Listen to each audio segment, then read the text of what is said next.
start.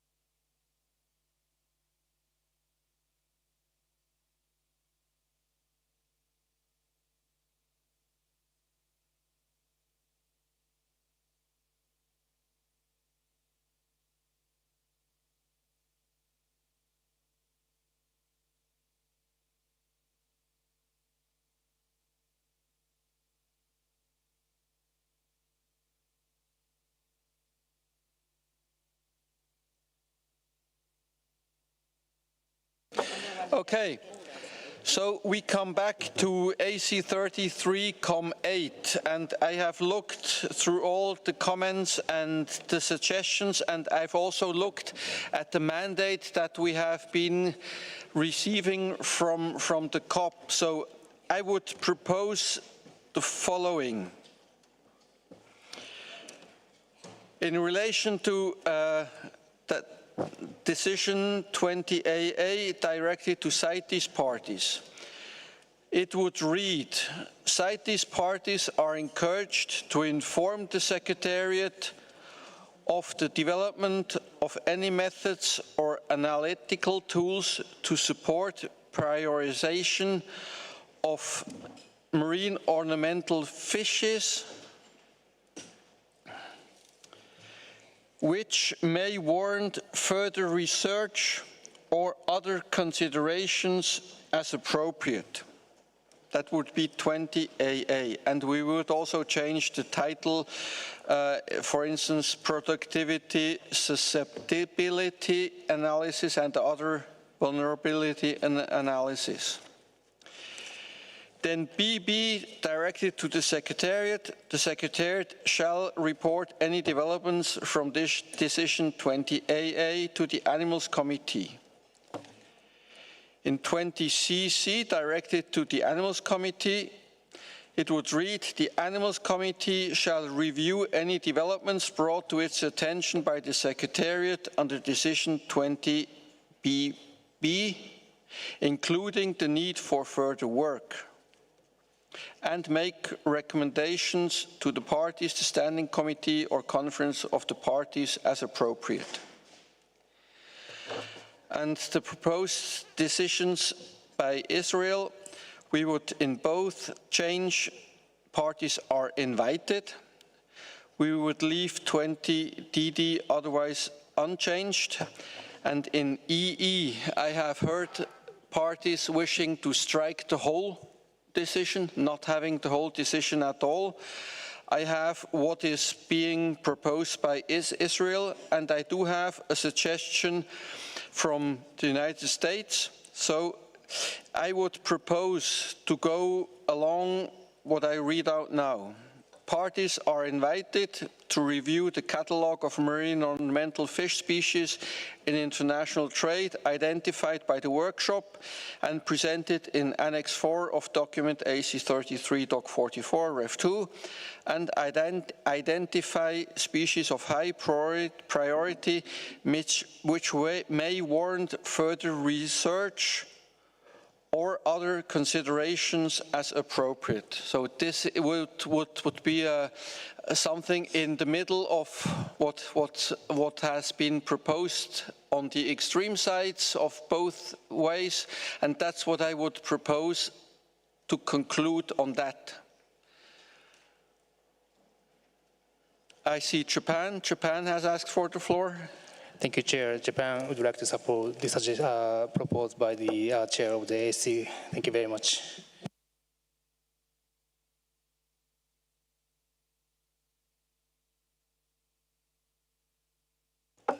Then Canada. Thank you, Chair. Canada also supports.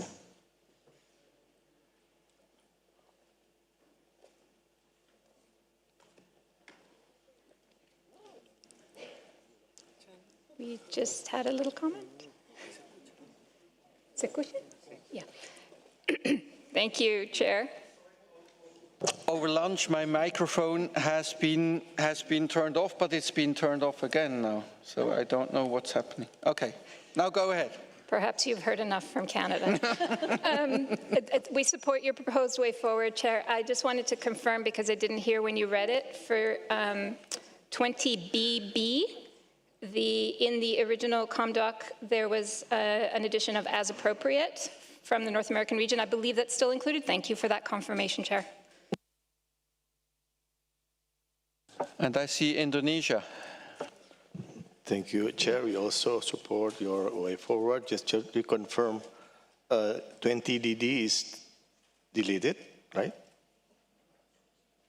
No, 20DD is retained as it stands there, but urged is replaced with invited. Okay. We'll get back to you if possible, Mr. Chair. I see Mexico. Yes, gracias, señor presidente. Thank you, sir. With respect to 20EE, the proposal made by North America doesn't seem to be there. Could you tell us if you've taken that amendment on board? That's exactly the one I read out. Yes, yes. It is now and identify species of high priority which may warrant further research or other considerations as appropriate. That was the proposal of North America. Yeah, North America. Okay, yes. Now I have Israel. You have the floor. Thank you, Chair. We support your way forward, and thank you for your wisdom and spirit of compromise. Just one question. In AA, the parentheses in the middle that say productivity, sustainability analysis, we just want to be sure, is that parentheses being retained and sustainability being changed to susceptibility as it was at the workshop? I just want to be sure if that's still in there. Thank you, Chair. I may not have been clear, but it's still in there, with the changes to the correct wording, susceptibility.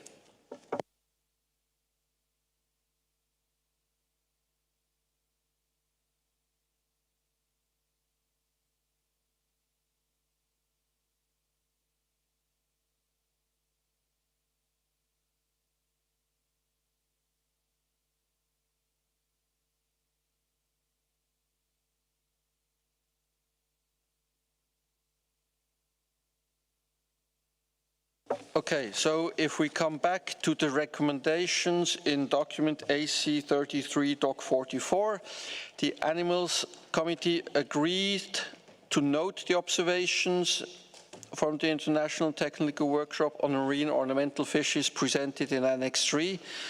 B, notes the catalogue of fishes in international trade presented in Annex 4, agrees to the recommendations in paragraph 14 of the present document, agrees to submit the draft decisions contained in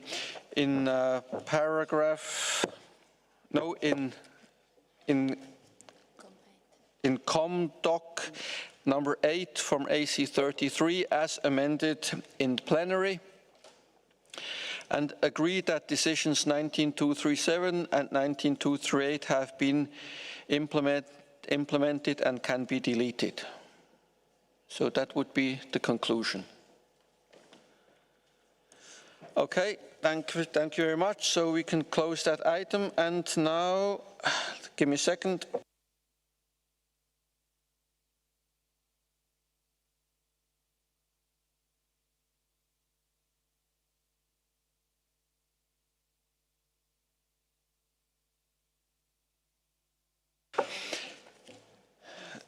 This summary record of yesterday was posted early this morning, so later in the afternoon I will come back to that to go to AC33 Sum 3.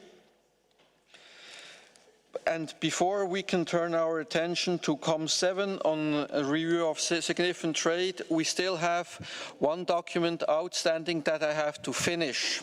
This is AC33 Doc 15.1 on captive breeding. That's the overview and update on the implementation. There we had sent one case to the working group to be reviewed because we had recommended in the document that the combination of Varanus, Exanthematicus and Ghana could be removed from the review, and then we had doubts and looked at it in the working group and came to the same conclusion as in the document. So recommend removing Varanus exanthematicus from Ghana from the review that has been agreed earlier this morning. So this will then stand as it is now in the document, and we can in that case close that document as well with that decision from this morning. Okay.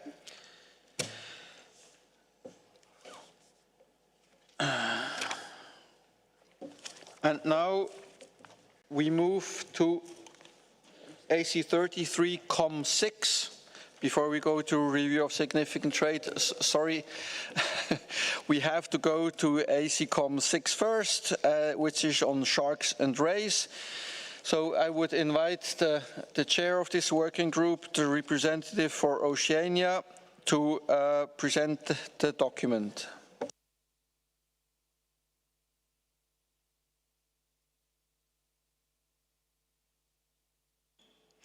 Thank you, Chair.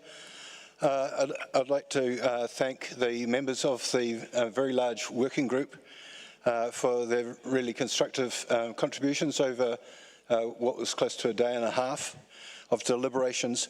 I should firstly note we had 3 additional members join the working group with the indulgence of the Chair, which were Chile, Dominican Republic and Ireland. We also had 3 NGOs join the working group, Shark Advocates International, the Shark Trust, and the Queensland Sea Cucumber Association, marine interest, obviously. So we ended up with 40 parties and 28 IGOs and NGOs in the working group. The first half day of our working group deliberations were considering mandates 1 and 2 regarding review of significant trade aspects of our mandate. And you'll see recommendations 1 to 15 relate to that and have already fed into the review of significant trade process for the consideration of the species country combinations for sharks, which dominated the review of sig trade working group. On the second day, just one of a few of the little highlights from that is that we felt that it was important that NDF should ideally be made at the stock level rather than necessarily at the country level. So where parties have stocks in different ocean basins, then they should be treated separately. Although some parties, for example Australia, had done a single NDF for the whole of the Australasian EEZ, they were then able to split that up into the different ocean basins as part of that NDF process. We also recognise that CITES authorities should be working with their fisheries authorities, often quite different arms of government, and they should both consider working really closely with regional fisheries bodies that hold a lot of information that can help in providing data to make NDFs. So that really is in order to avoid duplication of effort and also to ensure the best possible quality of data. We also agreed that an adaptive management approach was best, including time-bound NDFs, and we suggest no more than 5 years, so they can be reviewed at a fairly short-term basis to use signals about the change in the stock levels over time.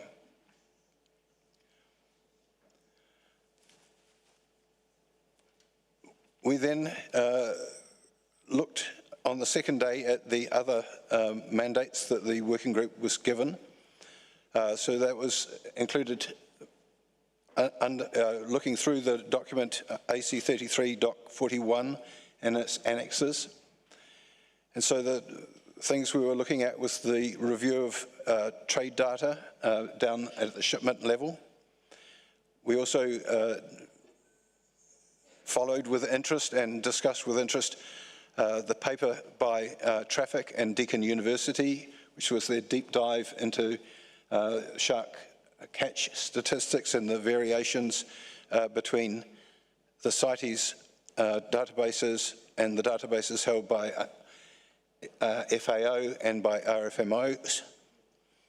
And then we also considered the geographical level of reporting of shark catches in areas beyond national jurisdictions. And those recommendations are numbered 16 to 27. And some of the, just to highlight a few of the things that came out of those discussions was that we're trying to harmonise the data reporting as much as possible so that everyone is reporting as much as possible to the species level, and also reporting all shark and ray trade using weight rather than the number of specimens, because the number of the size of specimens can vary hugely, and weight can be used, conversion factors back to the number of specimens if required. Following, I think, from Japan's suggestion in plenary earlier, we invite parties to adopt traceability systems along the supply chain. And we've asked the Secretariat to follow up on mismatches where you have differences in transactions reported by exporters and importers. So quite often, trade is being reported on the CITES database by importing parties, even though there's no obligation for them to do so for Appendix 2 species, and yet there's no exporter trade from the parent exporter. So this is an area where it's really hard to understand the data when accurate data is not being submitted to CITES in the annual trade reports. And I guess, we've asked the Secretariat to follow up with countries that don't appear to be reporting those exports of sharks and rays, although that's probably more a standing committee issue. But the quality of the scientific data is an issue for the Animals Committee. In terms of the geographical area of reporting, the room was reasonably divided between option 1, which was reporting by ocean basin, and option 3, which was reporting by the FAO's major fishing areas. We also considered, initially we were tasked with looking at this for areas beyond national jurisdiction or the high seas, but we felt that that reporting should equally apply to catches within the EEZs of each party. And finally, the fourth mandate was looking at gulper sharks, or deep water sharks, should I say, initially. But then within that, there's a group, the gulper sharks, Centrophoridae, which are a species of concern. This is highlighted in a science paper published earlier this year that was provided, or at least the link to the abstract was provided in InfDoc 20. And then the lead author of that paper attended the Sharks Working Group and was able to enlighten us about some of the issues that that paper highlights. And so, as a first step, we're inviting the Secretariat to issue a notification to the parties, inviting parties and organisations to submit information on the catches, use and trade of gulper sharks in particular, and their products and derivatives, and also on conservation measures for those particular species. And then once we get responses from parties, then another notification to distribute the results of that inquiry. We drafted 4 decisions, and I'd like to just point out an error in the first decision, 20AA, paragraph little a, in the very last line, and respond to the notification called for in decision 20BB, is actually duplicated in little b, so should be struck out.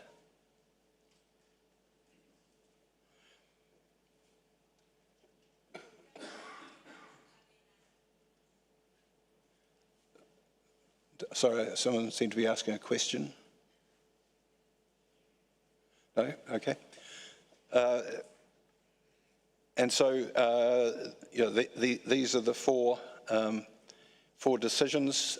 Just one slight point of clarification is that these were largely based on decisions that are already operable, and so effectively being rolled over to continue the work on the conservation of sharks. One change, though, is that the tool developed very early in the process when more sharks were being listed on the appendices was a FAO initiative called iSharkFin, and that has sort of been superseded by other tools now for identifying sharks. And so we see great opportunity in the future for automated species identification tools to be developed, where you can take a photo of a shark fin and be told that belongs to an oceanic whitetip or blue shark or whatever. And so in decision 20CC, little d, you'll see somewhat different wording than what may have been in the previous versions of our decisions on sharks. In closing, thank the Sharks Working Group very much for the great work that they did over the day and a half, and yeah, I suppose just close by saying that this is probably my last report as the chair of the Sharks Working Group, in that I'm planning to stand down from the Animals Committee at the end of this cycle, unless persuaded otherwise.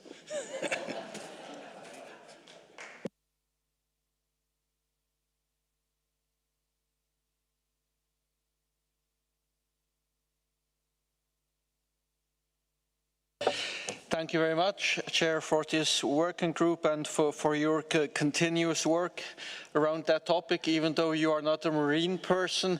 But I always knew when there was something about sharks or marine organisms, I could turn to you, and we always got the necessary information. Thank you.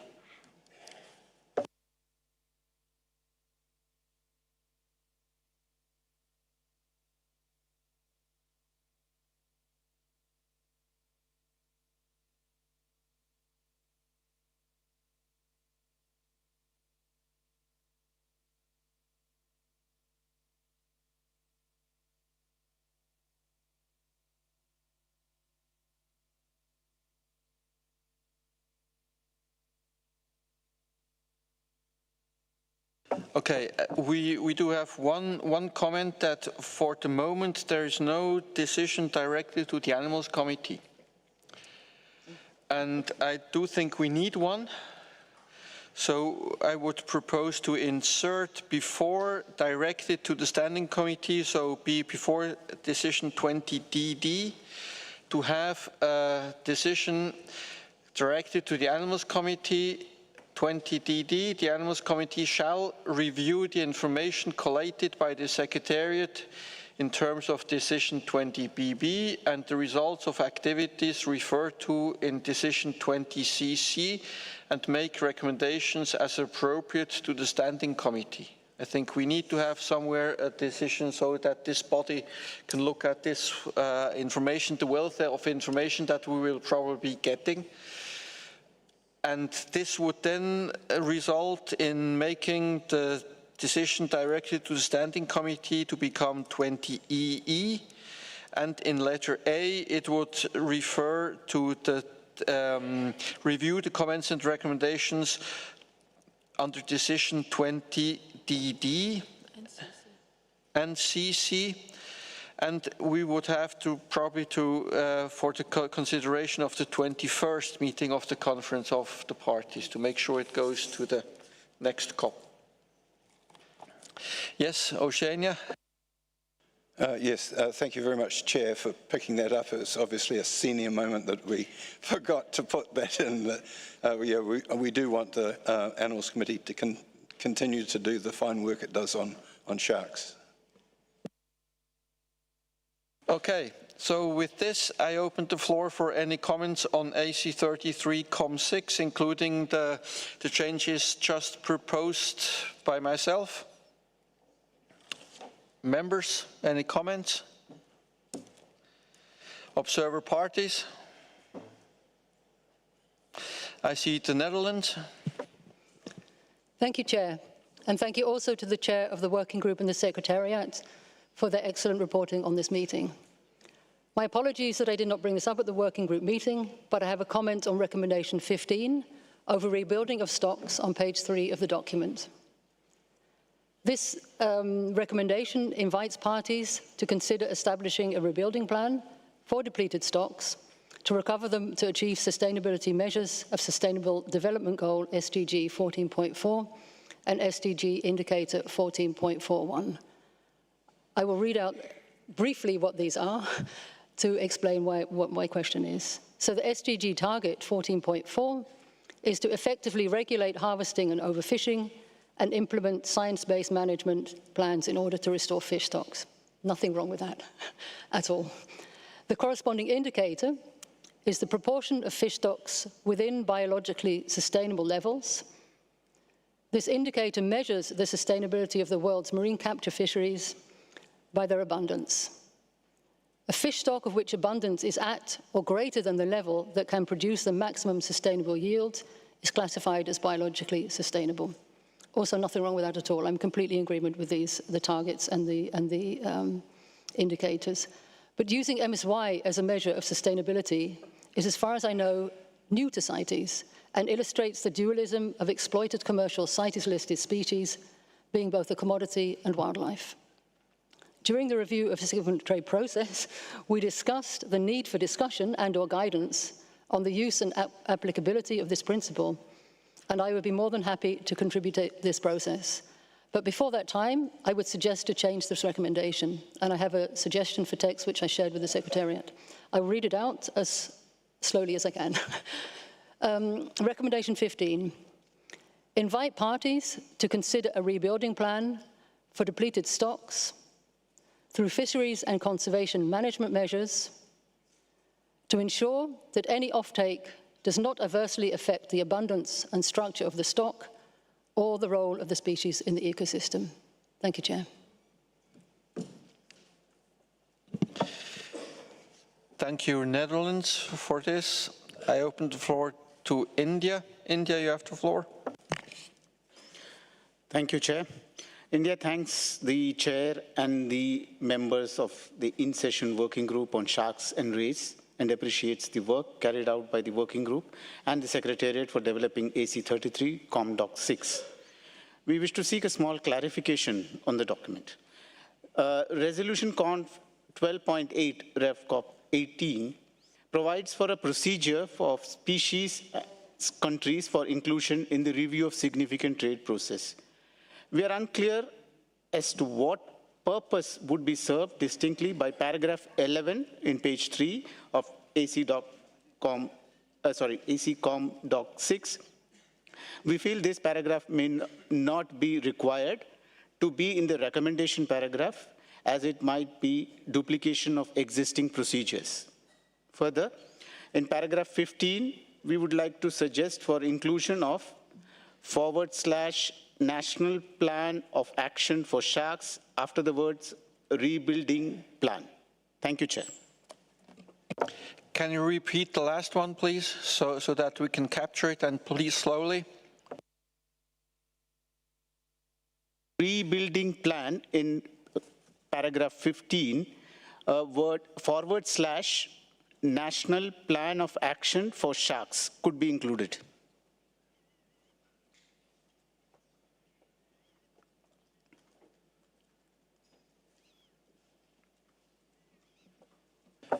Thank you.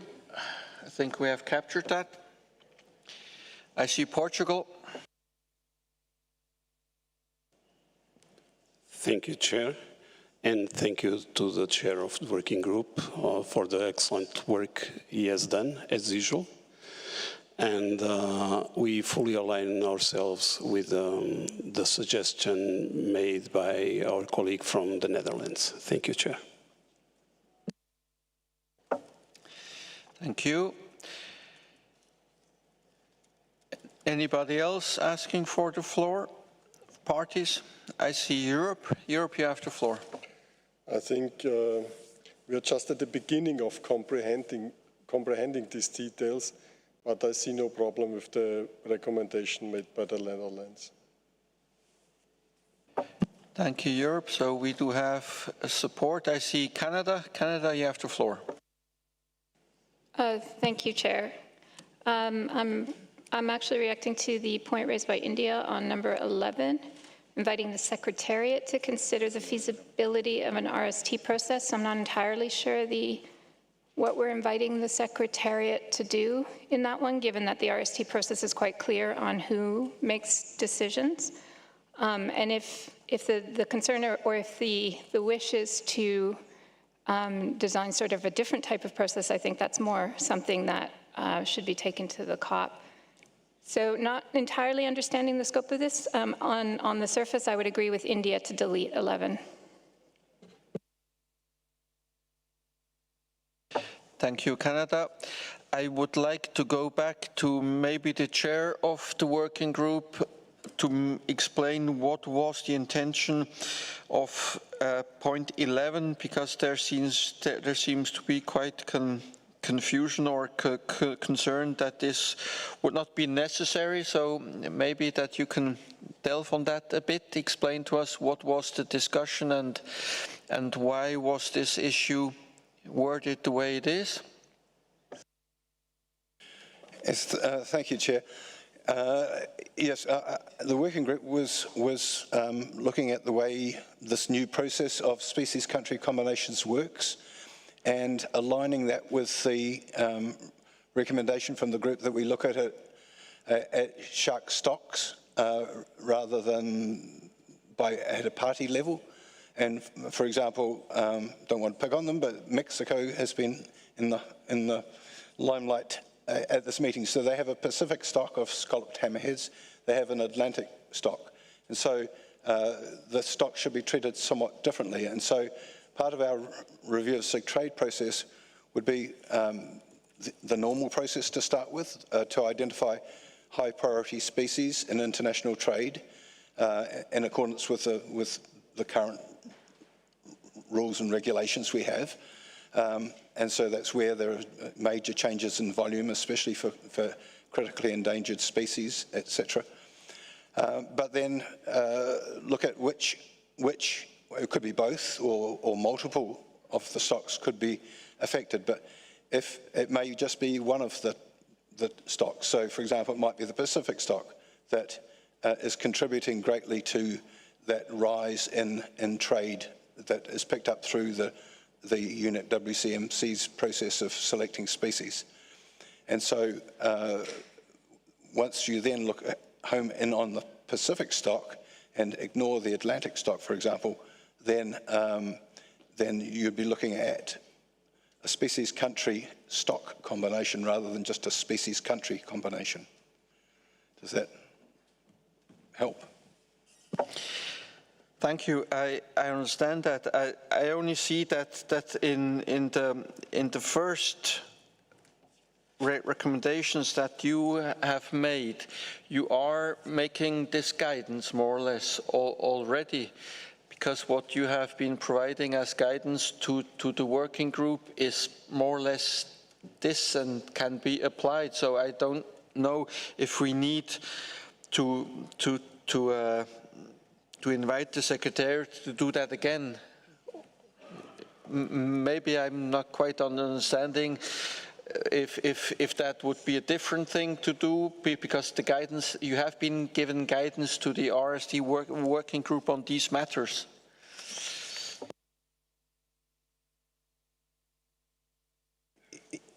It's certainly true in this case that we've given that guidance, but perhaps at AC32, if we'd chosen particular stocks, then we wouldn't have been looking at all of the trade within the countries chosen necessarily, especially where they have multiple stocks. But so it's for the Secretariat to consider whether this is going to be a practical way of approaching a slight change to the process.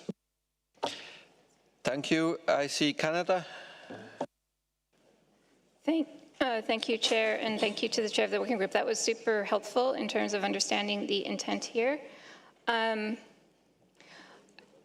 think we're sort of learning how to adapt the RST process to these types of species. I think we haven't really kind of come through a full cycle, come to grips with all of that.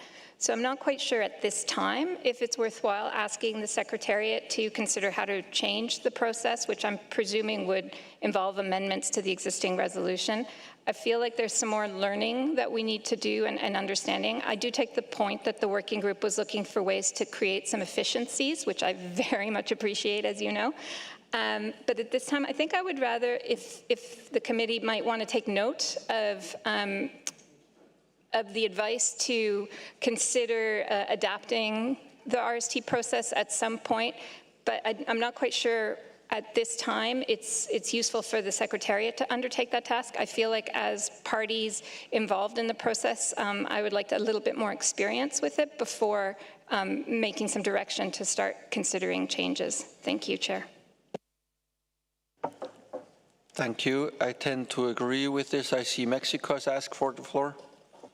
Gracias. Thank you, Chair, and I'd like to thank Canada for identifying how we should consider the situation of stocks.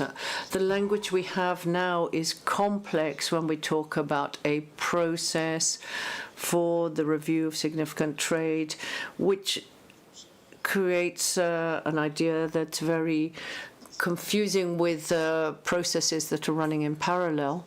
And I think it's important that we bear in mind situations where there are differentiated stocks, which could be part of the range of more than one country, and how in the future this can be taken into account so that we can update if it comes with resolution 12.8. Maybe that is a more appropriate approach, but it's important that we have this element that we can see how we should treat it most suitably. Thank you. Thank you, Mexico, and I hope you are feeling better, Ezekiel. Okay, good. Good to hear. Let me quickly consult.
I see two more calls for the floor, so I will take Portugal and then WCS, and then I will try to wrap this up.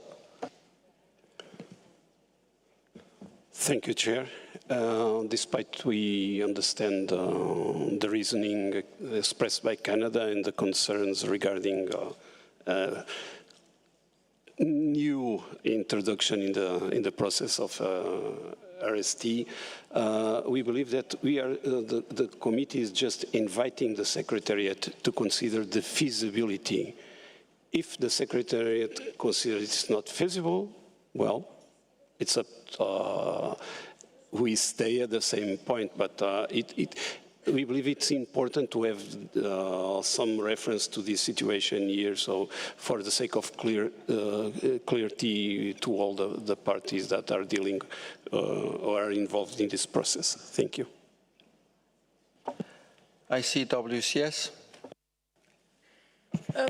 Sorry, thank you, Chair. Just in the interest of helping Animals Committee members to reach consensus here, we think this is important. It's important to consider looking at the review of significant trade from a stock perspective and not just species-country combinations. Inviting the Secretariat is simple. You could invite the animals or recommend the Animals Committee to do it, but that would mean the working group recommends the Animals Committee invite the Animals Committee to do it, which sounds a little awkward. The point is it's important to retain this. It's important to acknowledge the necessity to consider the feasibility of such a process. So we urge the Animals Committee members to retain this paragraph because it is important and we don't want to lose the good discussion that was held in the working group on this issue. Thank you. I now see the Maldives. Thank you, Chair. We also support the intervention by WCS. There was a great deal of discussion on this particular point at the sharks working group. And because unlike terrestrial species, sharks are from multiple stocks. And a lot of species, like marine, this is the first time a marine species is also listed in RST process. So we feel like it's very important to retain this here, and we are only asking the Secretary to consider the feasibility at this stage. So yeah, we feel there's not going to be much harm in that. So considering that a lot of species are getting in the vulnerable status of IUCN Red List, so I think it's a very important step to take at this stage. Thank you, Chair. I see Central South America and the Caribbean.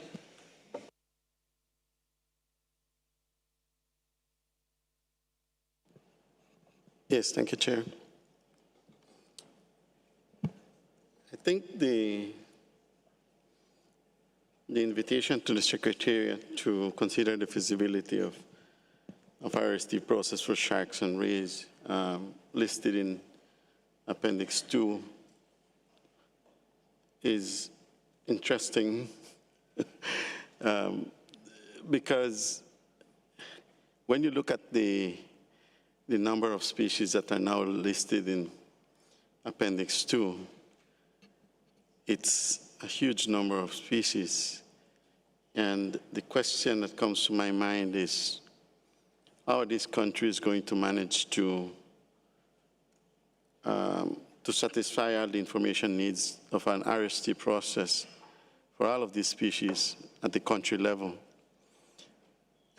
So it's going to be a challenge, and it would be good as well when the Secretariat is considering the feasibility to also consider the funding to assist those countries that may not necessarily have the ability to conduct these studies with their own financial budgets. Thank you. Thank you, Central South America and Caribbean. So I will take three more interventions, and then I think we will be able to wrap up. I see Senegal.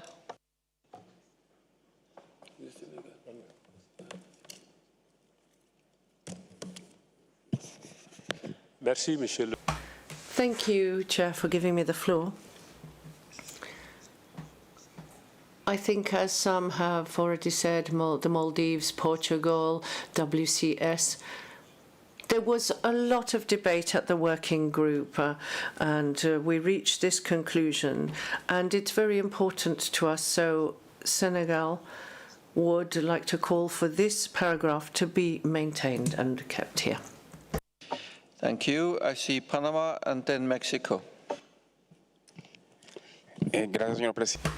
Thank you, Chair. I will be very brief. I think that this subject was discussed a great deal at the working group, and Portugal, WCS, Portugal have made it very clear. We're looking at the feasibility of whether the Secretariat could consider and look into this. Thank you. Okay, I will just take one more, Mexico, because I think we have agreement. Mexico. Thank you, Mr. Chair, and thank you for your good wishes to my health. I'm feeling better. I have a proposal that I hope helps. Maybe if we say something on the lines that invite the Secretariat to consider options to address a stock approach for sharks and rays and its potential contribution to the process of review of significant trade. So maybe language like that, retain the idea to think more about this and leave the door open, and maybe in the future we can connect with the process, but not to open another process in parallel, which is quite confusing. Thank you. Can you repeat your suggestion? Yes. Invite the Secretariat to consider options to address a stock approach for sharks and rays and its potential contribution to the process of review of significant trade. Something about that. Thank you, Mr. Chair.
Just as a principle, if we are asking the Secretary to do that, I don't think we can do it through such a recommendation in the ComDoc. I think we would need to have some formal decision going to the COP to invite the Secretary to do that analysis. So we would have to add a decision in that regard, just as a procedural general term, and also with, of course, the financing question also depending on external funding. I see Oceania.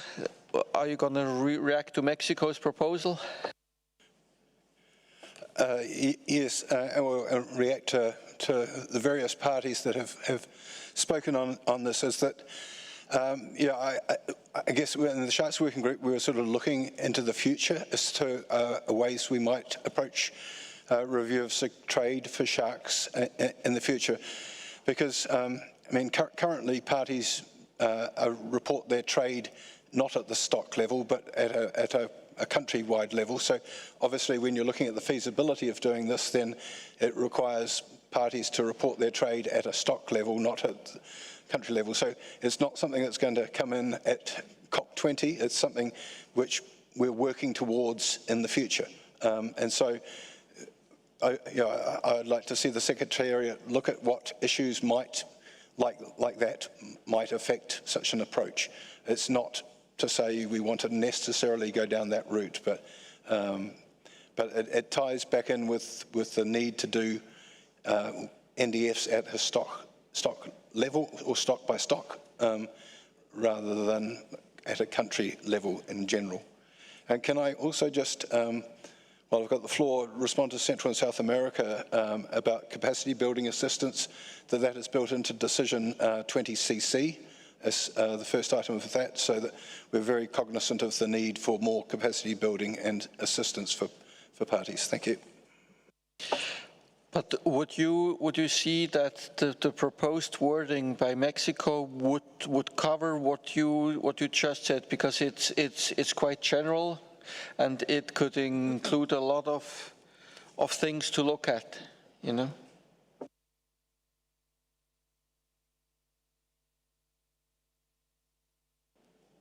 I'm not sure that I fully took down what Mexico was proposing, but I personally feel that the wording in 11 at least is honest to what the working group discussed and the pathway that the working group felt. So it does seem a bit odd to add in a completely new suggestion at this point, even though it may have a lot of merit. Thank you.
Okay, so I do think I see Israel and then UNODC, and then I will propose to a way forward. Thank you, Chair. We had our light earlier, but just very briefly, we support retaining paragraph 11 as is. We were not in the working group, so we weren't part of these debates, but having looked at the report and listening to the report by the regional representative from Oceania, we can associate ourselves with his comments and seem that that's a good way forward, and we would prefer retaining 11 as it is. Thank you, Chair. UNODC. Thank you, Chair. This is UNEP WCMC. I'm afraid we're between two flags here. I just wanted to say that we agree with Portugal, the Maldives, and others around the importance of retaining this paragraph. And we wonder whether a small change may help with the concerns raised by Mexico and India around the potential meaning around this creating a new process. That was certainly not the intent of the working group. So I wonder whether it could be changed from the feasibility of a RST process to the feasibility of adapting the existing RST process, to make that clear, that it was about looking at within the existing framework around that stock approach. Thanks.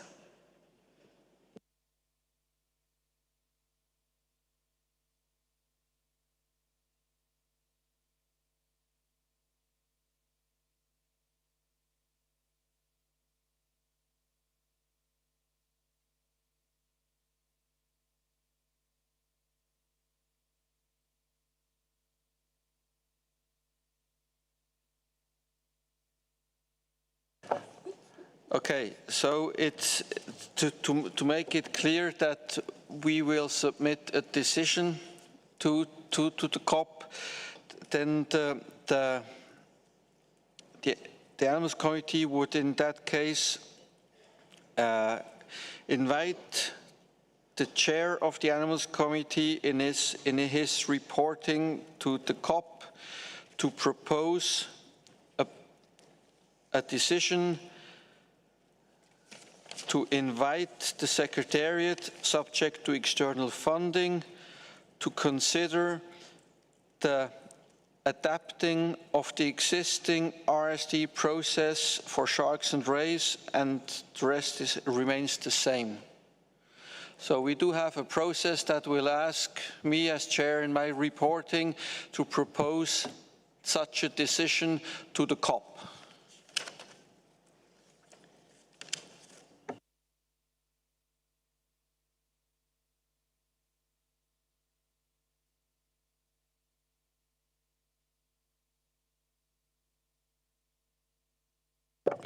I skipped something very important, a feasibility, of course, the feasibility. I had struck that through somehow and thought that was okay, but I think we need to keep the feasibility, of course. Yeah. Okay. Okay.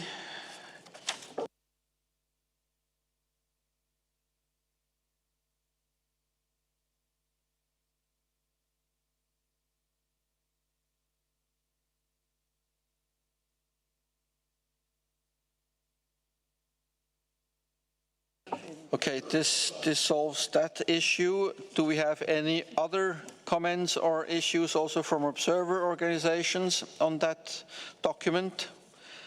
I see CITES. You have the floor. Thank you, Chair. This is very general comments. The Southeast Asian Fisheries Development Center, or CITES, we have been continuing working to support ASEAN countries to enhance capacities such as shark and ray species identifications and improvement data collection. CITES could potentially contribute to facilitating cooperation among ASEAN countries in considering NDFs, utilizing its network as an international organization.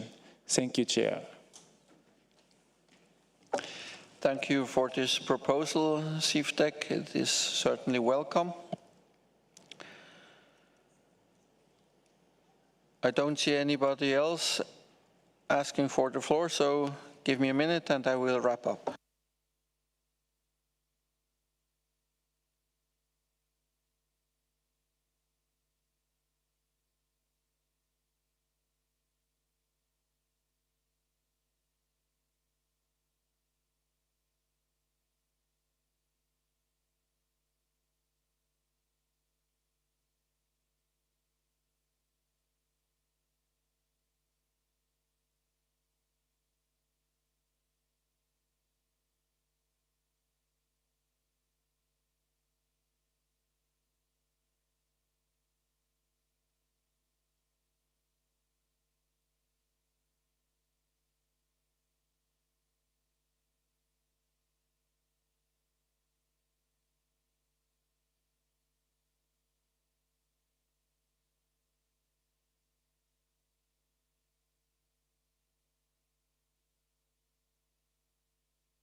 We still have one doubt, the proposed wording by the Netherlands. India suggested to include after rebuilding plan / national plan of action for sharks.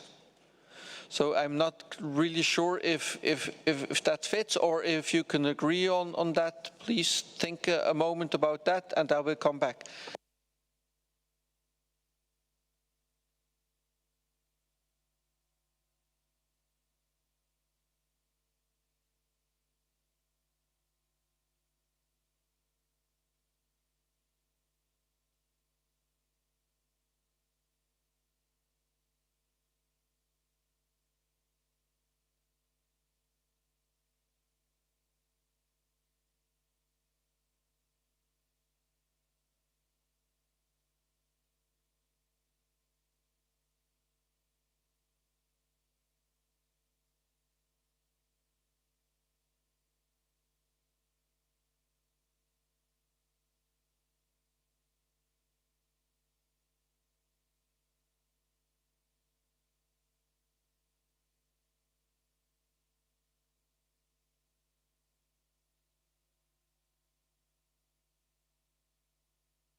Okay, Netherlands, please.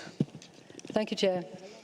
I suggest to add it a little later in the sentence, so it would read, invite parties to consider a rebuilding plan for depleted stocks through fisheries and conservation management measures, comma, including national plans of action, comma, to ensure that any offtake, etc. Would that be acceptable? Yep, thank you. Yes, India signaled that it would be acceptable. Thank you very much. Okay. I give a final word to the chair of the working group, Oceania, because I was going to wrap up. Don't confuse me, please. Sorry, I am going to confuse you. I personally prefer the original wording of 15, and note that in decision 20AA, we've got there specifically asking for national management measures, including new updates of national plans of action for sharks. So I think India's point is already covered by that decision, and the recommendation in 15 is specifically about depleted stocks, whereas the national plan of action may not be to do with depleted stocks. So I would prefer to keep the original wording of the Netherlands, but if Netherlands are happy with the change as they've just suggested, then I don't care. It's somebody else's business in future.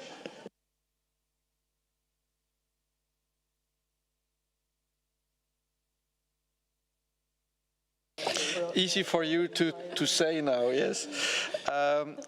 Ecuador. Muchas gracias. Thank you. We just wanted to refer back to what was just said. This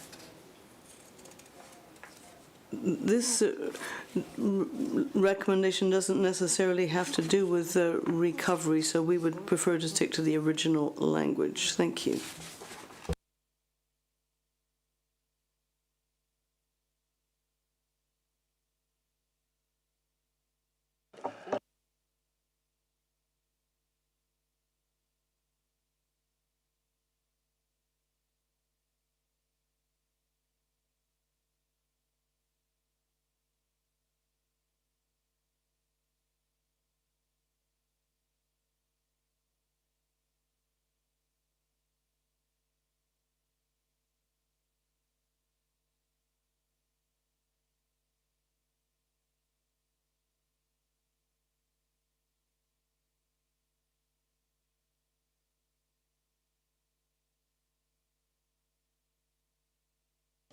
Yes, having heard the chair and also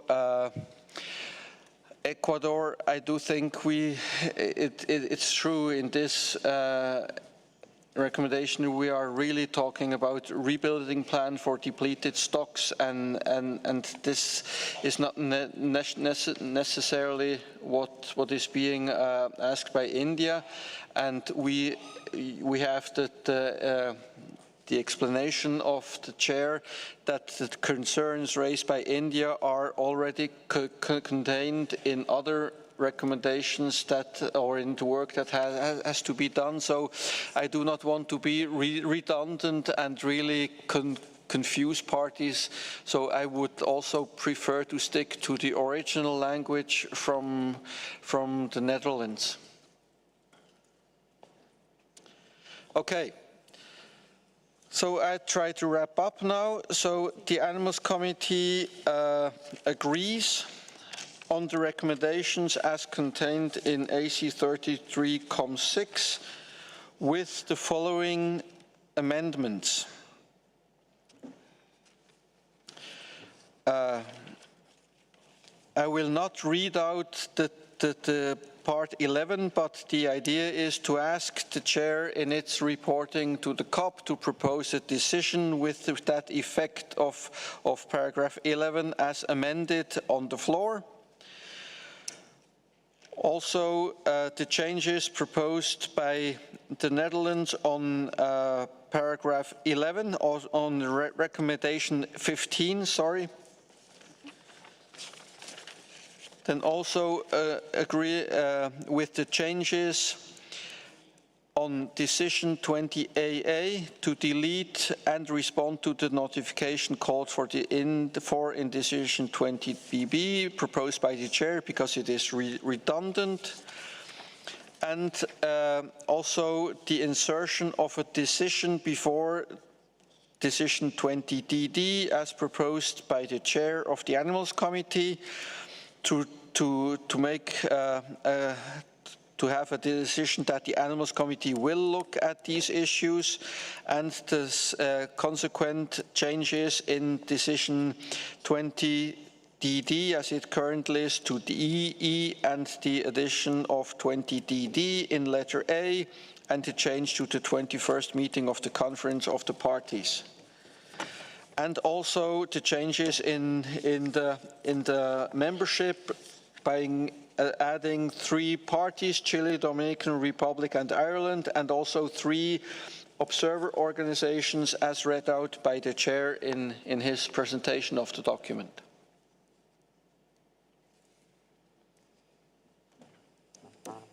Okay, that settles that matter. So we have finished AC 33.6.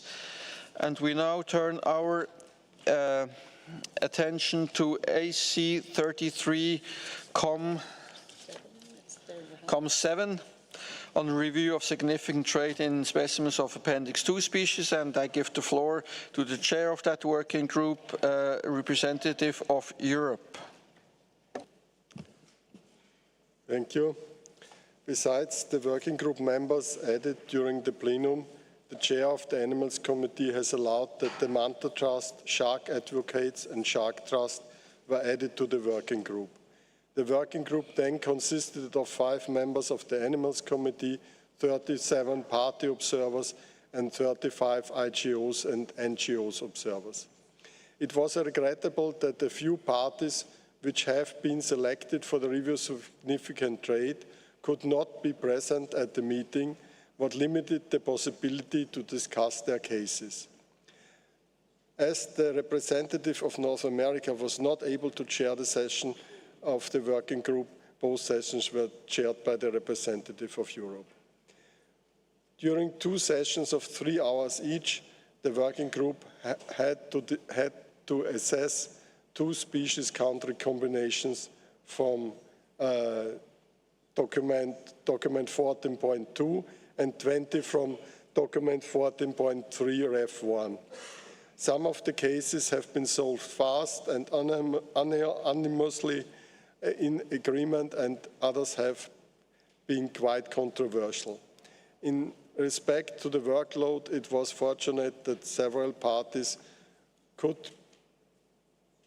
several parties could be assessed as less concerned as they communicated a zero export quota to the Secretariat, which will remain in place during their work on preparing an NDF. As it was the first time that a large number of marine species have been selected for inclusion in the review of significant trade, the working group was challenged to find a way for assessing the comprehensive and complex information provided by several parties. It was especially challenging to assess the information provided by Mexico. The working group dedicated about 20% of the available time on discussing the two Mexican species, and in addition, the working group gave members a chance to provide a list of questions until 8 p.m. on Tuesday, and Mexico has provided extensive responses at the meeting in the beginning of Wednesday.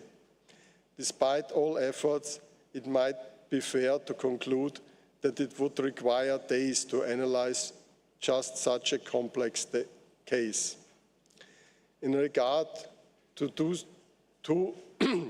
two species from Togo selected at COP14 and COP15 for the review of significant trade, the working group noted that an outdated version of the simple NDF guidance had been used, but in recognition of the data provided, it has been concluded that a quota of 20,000 specimens for Pandinus imperator and of 500 instead of the initially proposed 1,500 specimens for Chameleon gracilis would be sustainable.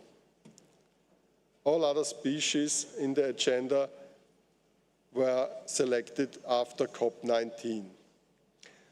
During the working group sessions, Kenya announced that a zero quota will be published for Cacharhinus longimanus, but until this is officially communicated to the Secretariat, the recommendation has to be that action is needed.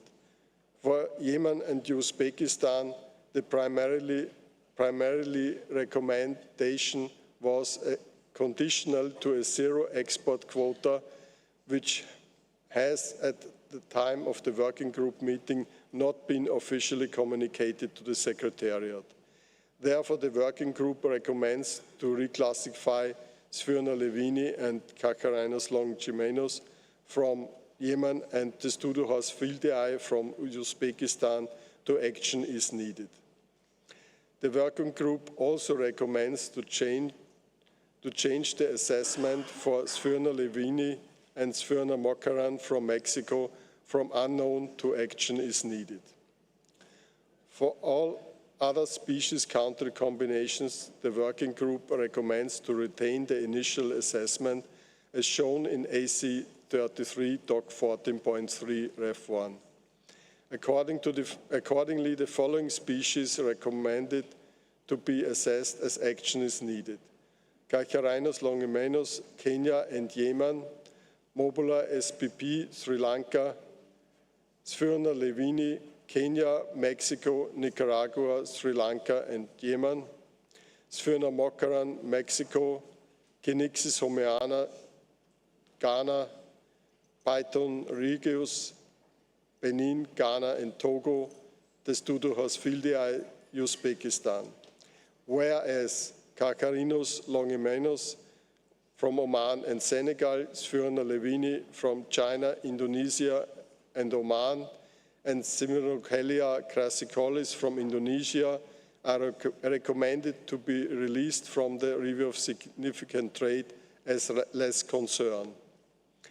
In addition, the working group makes the following three general comments concerning agenda item 14.3. For Sphyrna levini from Indonesia, the working group recommends that Indonesia conducts a non-detriment finding at the stock level within 5 years. Second, the working group invites the Secretariat to inform the Standing Committee that in the context of the review of significant trade, questions were raised regarding the issuance of legal acquisition findings for CITES Appendix 2 aquatic species that may be subject to other regulations, including but not limited to regulations by the regional fishery bodies or other international agreements. Third, the Animals Committee is invited to note that while setting 0 annual export quotas is a valid action provided for in the review of significant trade process as contained in Resolution Conf 12.8 Rev COP 18, it will only be meaningful with concurrent obligations for implementation and enforcement. For each species country combination, recommendations have been developed based on the principles outlined in Annex 3 of Resolution 12.8 Rev COP 18 and the guidance on the formulation of recommendations contained in Annex 5 of COP 17 Doc 33. In addition, and I have to emphasize, very helpful input has been provided by the Sharks Working Group. In regard to the long-term actions for Sphyrna levini and Mobola spp from Sri Lanka and Cacharhinus longimanus from Kenya, I have to report a small correction.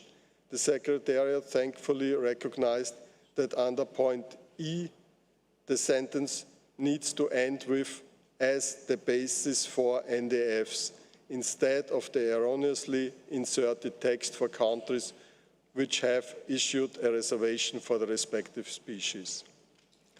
With more time available, it would have probably been possible to prepare more specific recommendations, but given the time constraints, it will be required that the recommendations are interpreted in the specific context of the species country combination during considerations whether a party complied with them. In this context, it has also been noted that the working group has agreed to a set of time frame for implementation for long-term recommendations to 36 months for sharks and rays, but this topic has not been explicitly discussed for the other taxa. And in this context, and in the text projected on the screen, 24 months have been shown. Hence, the plenum might want to consider to give all parties the same time of 36 months for the implementation of the long-term recommendations. As chair of the working group, I want to thank the parties in the review significant trade for providing comprehensive information, responding to many questions, and in some cases resolving issues by making concessions. I also want to thank the working group members for their efforts and contributions to the discussions and the Secretariat for their extensive assistance and work in preparing the working group sessions and the working group reports. Thank you.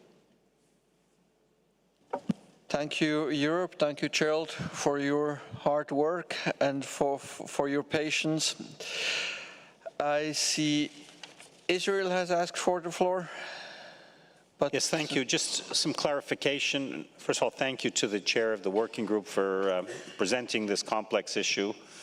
He did mention in his presentation just now some editorial change, which went by rather quickly, and we would ask if that could be repeated, as we didn't exactly get that down. And also on the issue of 24 versus 36 months, this issue was discussed in the working group, and we would prefer to retain the numbers as they are in the report and not, we would prefer to go for the 24 months for all long-term actions as was proposed. Thank you, Chair.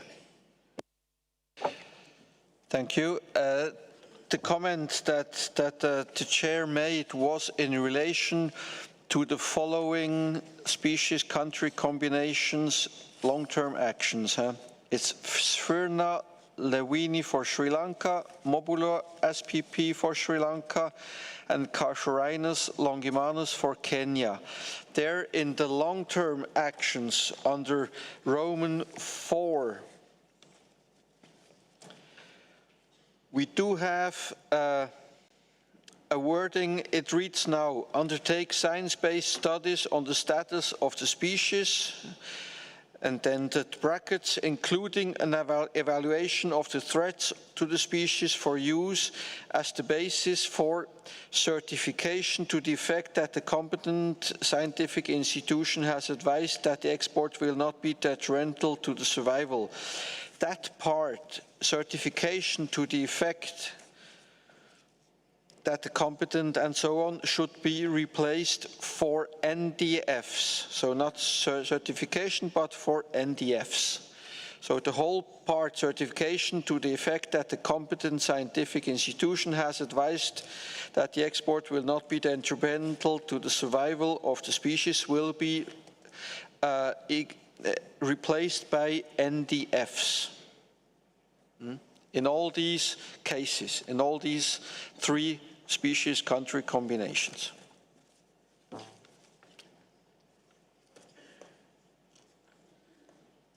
Is that clear? Okay, good.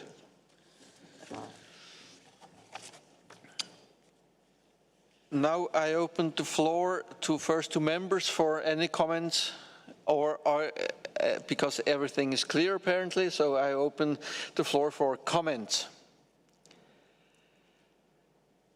I don't see any comments from members, so I open the floor for observer parties. And I see Mexico. Mexico, you have the floor. Gracias. Thank you, sir. And I would like to thank the chair of the working group for all of his hard work. For obvious reasons, I was unable to be there to help out. We would like to thank the parties and organizations who have recognized the work that Mexico has done. And we have moved from unknown status to action is needed. And that is what appears in the Secretariat report. That report shows that it has strong species management and is therefore in keeping with requirements under the convention. Mexico has public protocols that are based on the best scientific evidence available and based on FAO-recognized methodologies. In addition to volumes of sustainable exports, we also have management measures that include documented traceability, temporary bans, monitoring of fisheries, the non-authorization of new fishing permits, and restriction on fishing in certain specific areas, among other measures. Thanks to the measures that we have introduced, the catches of both species have remained stable in Mexico in recent decades, and this is in contrast to other regions of the world. Mexico has always shown that it is ready and willing to answer questions, requests for information from the Secretariat, WCMC, or the working group in the course of this meeting. We responded to over 30 questions that were put to us, and we did so in under 12 hours overnight from Tuesday to Wednesday. This is a big ask for any delegation, particularly one that is a small one like ours. With respect to the ICAT organization, Mexico has respected all of the commitments required of its tuna fleet. And as you know, all of the relevant data is available on the web page. The recent report of 2021 to 2023 indicates that no action is needed from Mexico. I should also mention that the United States chairs the committee, and Senegal, Panama, the European Union have been mentioned as countries for which action is needed by ICAT. And it has another 35 countries, as well as Mexico, that are members. Now, Chair, we consider that it's setting a poor precedent that CITES should look at other organizations that might be in violation of our requirements, particularly 12.8. There is a need for NDFs, just like the ones we have presented. We have had unofficial consultations with our authorities back in Capital, and they have made a serious effort and have been willing to show a constructive attitude and indication to our commitment to CITES. As a result of all this, we are prepared to publish a quota based on a 50% reduction. This of the sustainable volumes that were published for 2024. And this is to be applicable to both species and for both coastlines, and that with immediate effect. These values will be maintained on an annual basis until we manage to find sustainable export values that are in keeping with what is expected in export workshops that we are going to be holding in cooperation with the FAO, and we would invite IUCN experts to participate in these expert workshops. Chair, members of the Animal Committee, these measures will have a significant impact on our local communities. We are dealing with communities whose families depend on these two species. In other words, this has been a difficult decision. Based on the reduced precautionary exports that we have come up with, based on the 2024 values for both species and coastlines, we have a request of the Animals Committee. We would like to have Mexico moved from the action is needed categorization to less concern, and this for both species. This request has been prepared in writing by my authorities, and I'll be submitting it to the CITES Secretariat in connection with the two quotas. And this letter has been prepared, is going to be signed and sent as soon as possible. We would very much welcome your support with respect to this constructive proposal, which is working in favor of our sharks and our people. And in conclusion, we would be grateful if our statement could figure in the full record of this meeting. Thank you very much, and we look forward to hearing the reaction of the committee. Thank you, sir.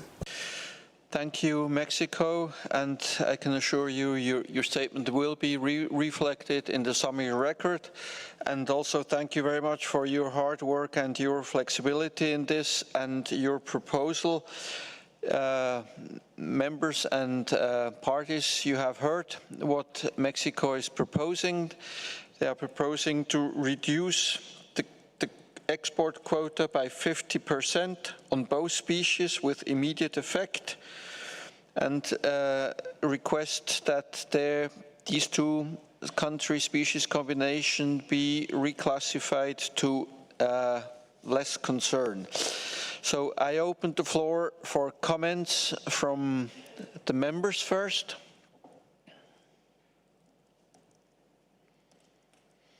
I see Oceania and then Asia.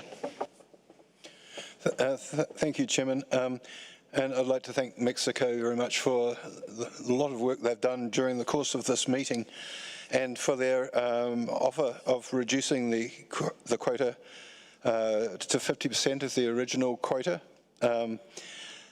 I'm sort of cognizant of the fact that I'm not a shark scientist, and so I'm keen to hear from parties where they do have fisheries scientists on their delegation. Just one point that I would like to make, though, is that the expert workshops that they refer to include FAO and IUCN, and I think that's an excellent idea, but I suppose thinking back to the original discussion we had with the United States that shares both stocks, seems to be a major player as well, and I would have liked to have the United States at least involved in those expert workshops as well, because I think they have a slightly different approach in terms of the utility of MSY for depleted stocks. And so if Mexico was willing to invite United States fisheries authorities along, that would ease my concerns to some extent. But a 50% reduction is a great move, but it's still a large number.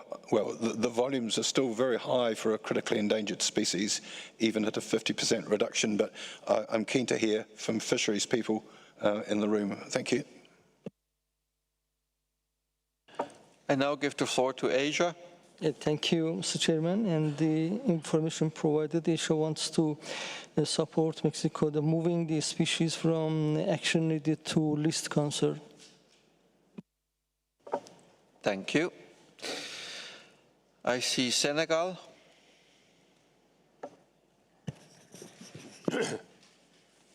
Merci, monsieur. Thank you, Chair. I think that during the debate, Senegal recognized the efforts made by Mexico and congratulated them on that, and we welcomed it. And I was surprised that during its declaration, Mexico mentioned Senegal specifically.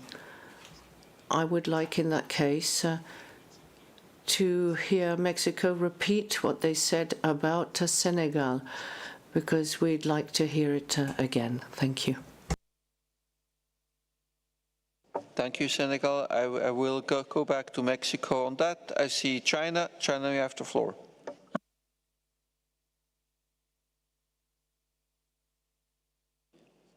Okay. Thank you, Chair. The global stocks of shark species are not clear. The parties have not got a consensus on evaluation model for minimum export quota yet. China thinks Mexico's NDF and the methods for setting its reduced export quota is reasonable at this stage. Therefore, China recommends to move 2 species of Mexico to be less concerned. Thank you, Chair. Thank you, China, for that support. I see Indonesia. Thank you, Mr. Chair. Indonesia welcomes Mexico's wisdom and effort to reduce its quota to 50%. We believe that if we refer back to the discussion, we believe that the discussion was not on NDF itself. We many were recognizing the NDF of Mexico was very comprehensive, and the issue might be the quota, and perhaps with this improvement, we could better consider Mexico's situation. In that regard, Indonesia kindly recommends Mexico to be changed to less concern, as mentioned by ASEAN representative, China, and others. Thank you. Thank you, Indonesia. I now have the United States. United States, you have the floor. Thank you, Chair. And thank you to the Chair of the Working Group for the comprehensive report of the deliberations. We sincerely appreciate Mexico's consideration of these decisions and their announcement to reduce the quota by 50%. We think that's a step in the right direction. However, we do not agree that they should be moved to less concern. At this point, we'd like to see the outcome of those scientific workshops as well as more information about the new quotas before they are moved to less concern. We think this should be done through the RST process. Thank you. Thank you, United States. I see Israel. Thank you, Chair. We would like to echo the comments by the United States of America. Certainly the first short-term action suggested is establishing a quota, and if they want to establish it here or wait another 90 days, the 50% quota is certainly a step in the right direction. But all the other actions that are there when dealing with harvest and trade in this critically endangered species should be maintained, and we don't see this as least concern. Thank you, Chair. Thank you, Israel. I see Kenya.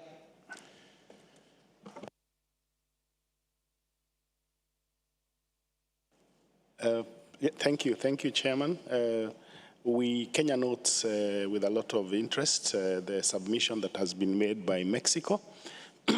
And we are satisfied that they've taken the necessary measures and they've put in place actions that really necessitate the reclassification of the two species to less concern. So we support their request. Thank you. Thank you. I now have South Africa.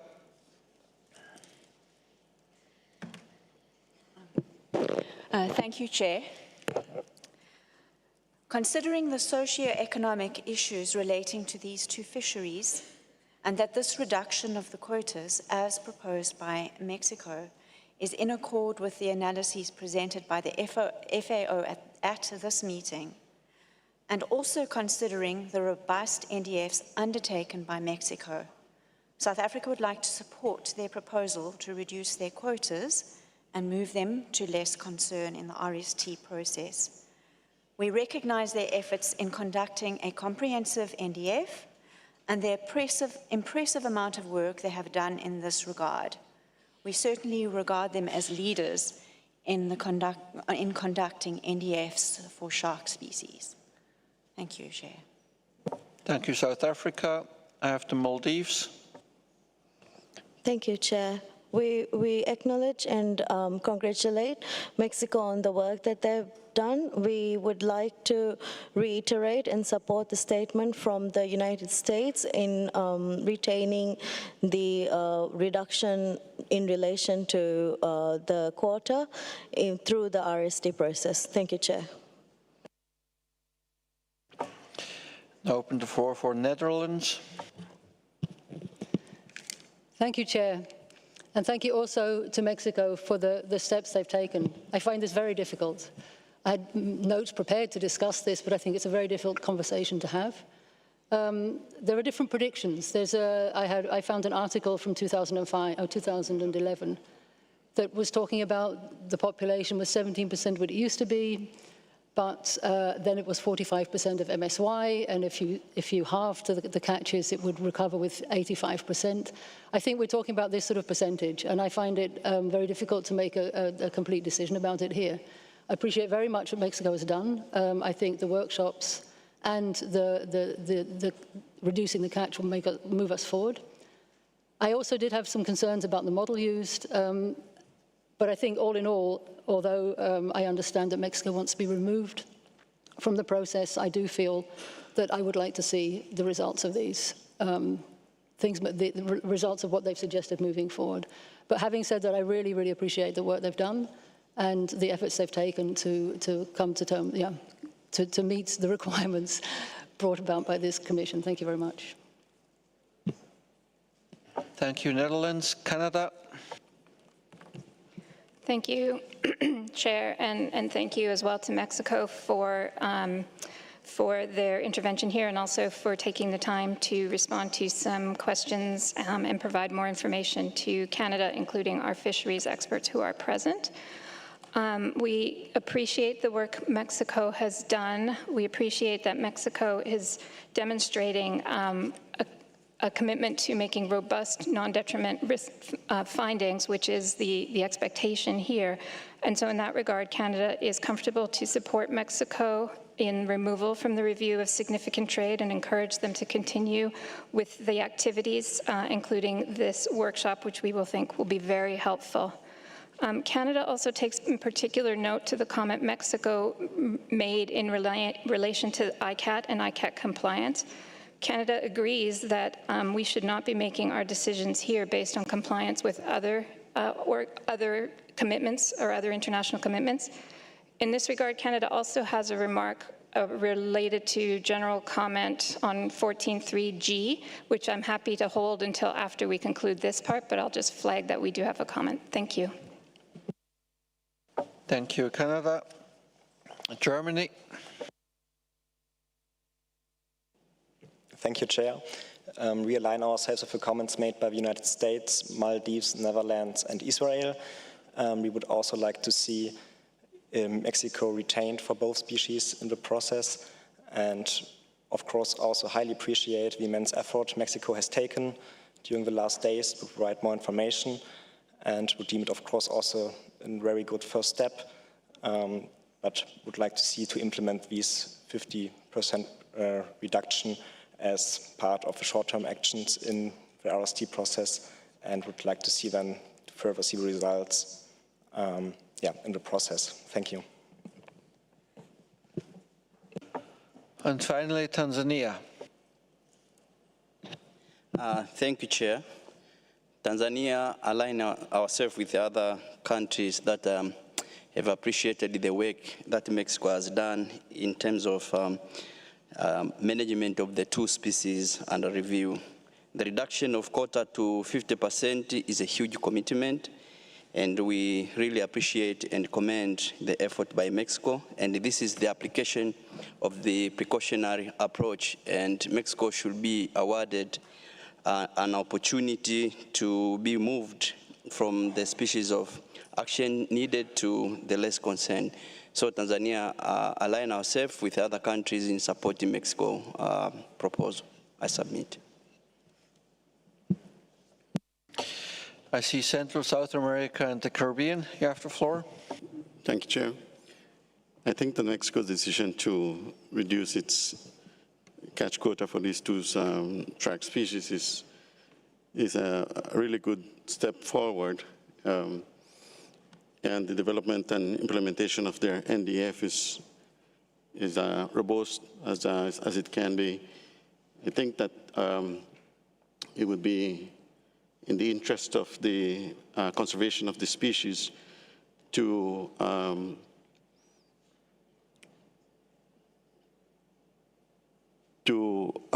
continue to monitor the Mexican shark fishery through the RST process, and hopefully within the next couple of years, Mexico would be in a better position, and it could be then removed from the RST process. Thank you, Chair. I see Europe. Europe, you have the floor. Mexico has been tasked to propose a conservative interim quota, and I think the 50% is a reasonable number for that. So they might break any record for proposing this quite well beyond the 90 days they have been given. I think most of the things in the long-term actions are quite well and easy to comply with for Mexico, because they have already so much, and it might be more or less a matter of transferring the information or explaining it in another way. The only element that was coming from the review of significant trade discussion was the rebuilding plan. And I think we haven't seen a rebuilding plan. For a critically endangered species, a rebuilding plan would really be necessary. So in this respect, as hard as it might be to Mexico, I think there is merit in keeping it in the review of significant trade. And considering that their fishery can work with the 50%, if it is accepted, for at least the next 3 years, there should not be much harm in retaining the country. Thank you. Thank you, Europe. And I have Cameroon. Thank you very much, Chair, for giving us the floor.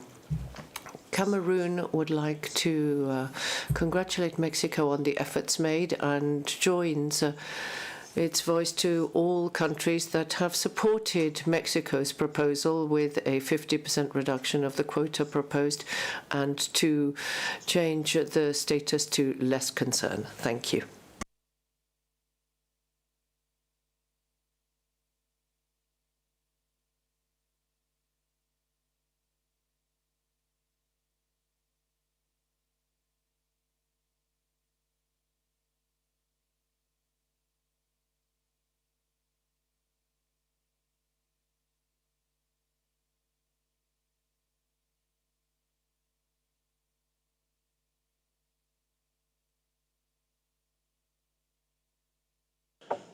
Just one thing, I think, in relation to the question of Senegal, what Mexico was mentioning.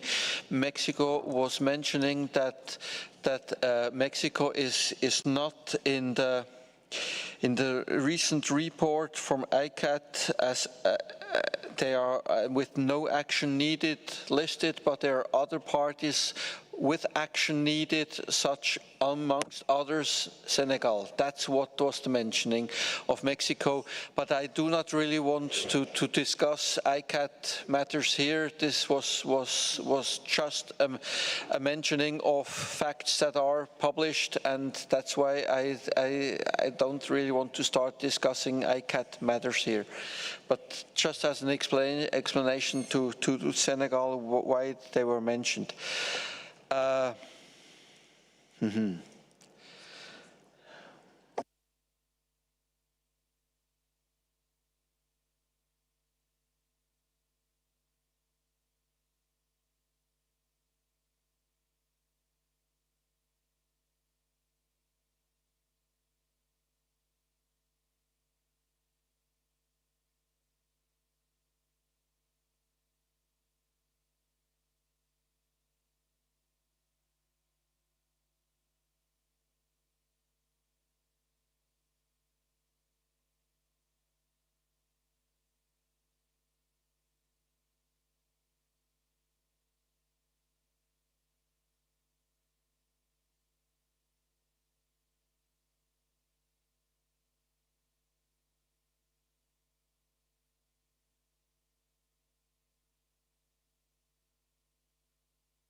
Okay. This is quite a complex and difficult one. Huh? I have heard a lot of interventions, and I have heard interventions going in one or the other direction. I don't have a majority, but I have heard from the committee members a majority supporting the retention of Mexico in the process. I would be happy to hear some more. I have heard it from Europe, Central South America, and the Caribbean. I have heard it from Asia, who was support to move into less concern. I haven't heard yet from North American region and also not from Oceania. But at the moment, having had a split more or less and having more members in support of retention, I mean, basically it doesn't change that very much, because Mexico has promised to do that workshop. This would be the long-term action that is being asked within the process. If we have it in the process, we will be sure that the Alamos Committee will review that work coming out of that workshop, and that might be a good also help for other parties to better understand the NDF that is being proposed and implemented by Mexico. And so we would have that information kept in the Animals Committee for other parties to follow. I just, you know, it's always, and I think that's a pity, that the process of RST is considered to be a punitive process. And it should not be regarded as that. It can help other parties a lot, and it can also help the party concerned to move forward. So I think we have to stop thinking that being a punitive process in general. So that's my conclusion for the moment, but I still have some parties asking for the floor. I see Oceania has asked for the floor. Thank you, Chair. Yes, I go along with your summing up of that, I mean, it's a fairly tight call, but yeah, I would probably take the precautionary approach and keep them in at this stage.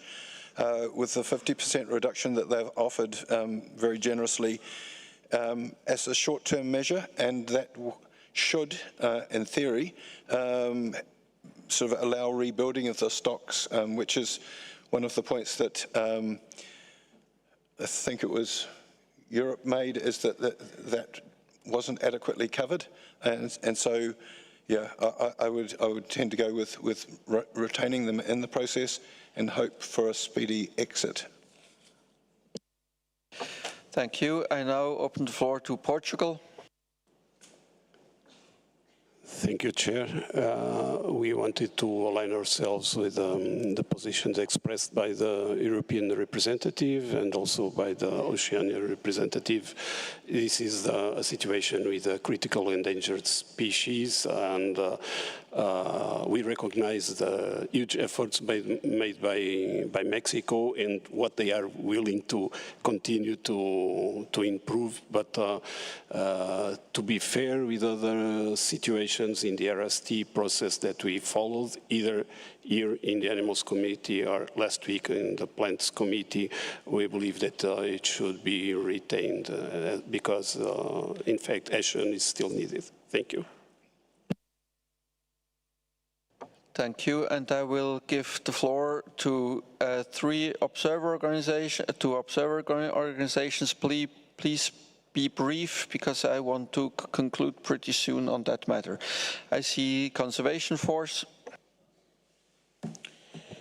Thank you, Chair.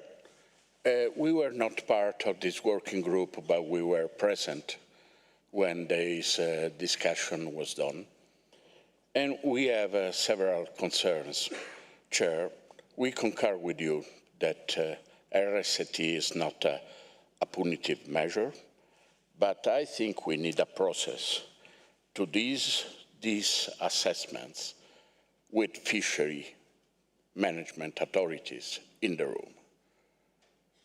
We cannot jump the gun and do measures with a country which have one of the most robust systems that personally I ever seen in this context.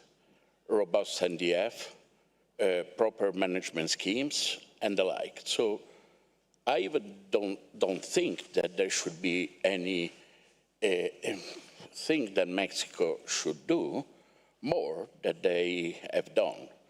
So I found this is my personal concern, Chair, is a general concern, and I think we need to find a way forward in this case, because some measures, when a country should respond overnight to 30 questions on a system that is one of the most robust, again, that exists in the CITES arena, I found that disconcerting. So, Chair, with your also long experience in the matter, we need to find a proper way forward to this, taking into account what you said on the non-punitive component of the RST, but here we have a sort of tribunal which has sent to Mexico 30 shots without, in 12 hours, a response. Thank you, Chair. Thank you, Conservation Force. I have WCS. Thank you, Chair, and I will be brief. We appreciate the interventions of Germany, Netherlands, Portugal, Maldives, US, Israel, Central and South America, and the Caribbean, Europe, and Oceania. I hope I didn't miss anyone. We appreciate Mexico's decision to reduce its quota, but as we heard for many hours in the working group, there are methodological concerns, a need for a rebuilding plan. It's a critically endangered species. 50% may not be enough in the Atlantic. We believe it is helpful for Mexico to go ahead with this initial reduction, but to retain it in the review of significant trade so the Animals Committee can receive information and review it further. We also appreciate your statement. This is not punitive or negative. Mexico can show its progress, can hold the workshop it's talking about, and in the future potentially be removed from the process. The Animals Committee should be able to review this further, and we appreciate the decision to retain, to retain Mexico in the review of significant trade for these two species. Thank you, Chair. Thank you, WCS. And I have the last one, Suko, South Africa. Thank you, Mr. Chair. I'm making this intervention on behalf of Suko, South Africa. We express our support for Mexico's proposal and the intervention from China, Asia, Indonesia, Kenya, South Africa, Canada, and Tanzania.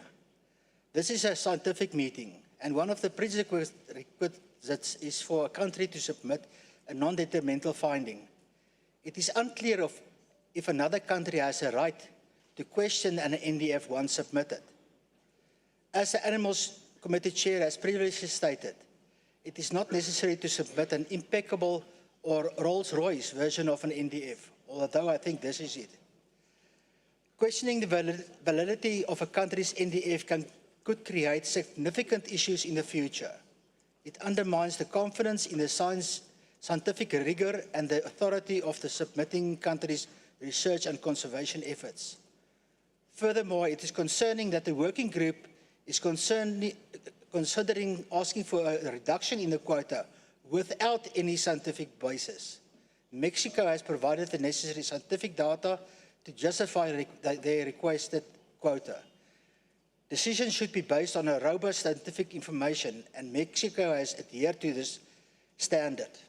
In summary, Suko South Africa urges respect for the established process and scientific contributions made by the member countries. We support Mexico's proposal and emphasize the importance of relying on sound scientific data for quota decisions. Thank you, Chair. Thank you, Suko, South Africa. I have the Russian Federation for a very brief intervention. Thank you. Thank you, Chair. Taking into account the work done by Mexico and what has the representative of Conservation Force said, we join Asia and other countries that are supporting Mexico. Thank you. Okay, I have to come to a conclusion, and with regret, I must say that I appreciate the work Mexico has done, and it's really amazing the amount of work they have been done. They have been responding a lot to a lot of questions, but I do have a majority which is asking to retain Mexico in the process, so for both species.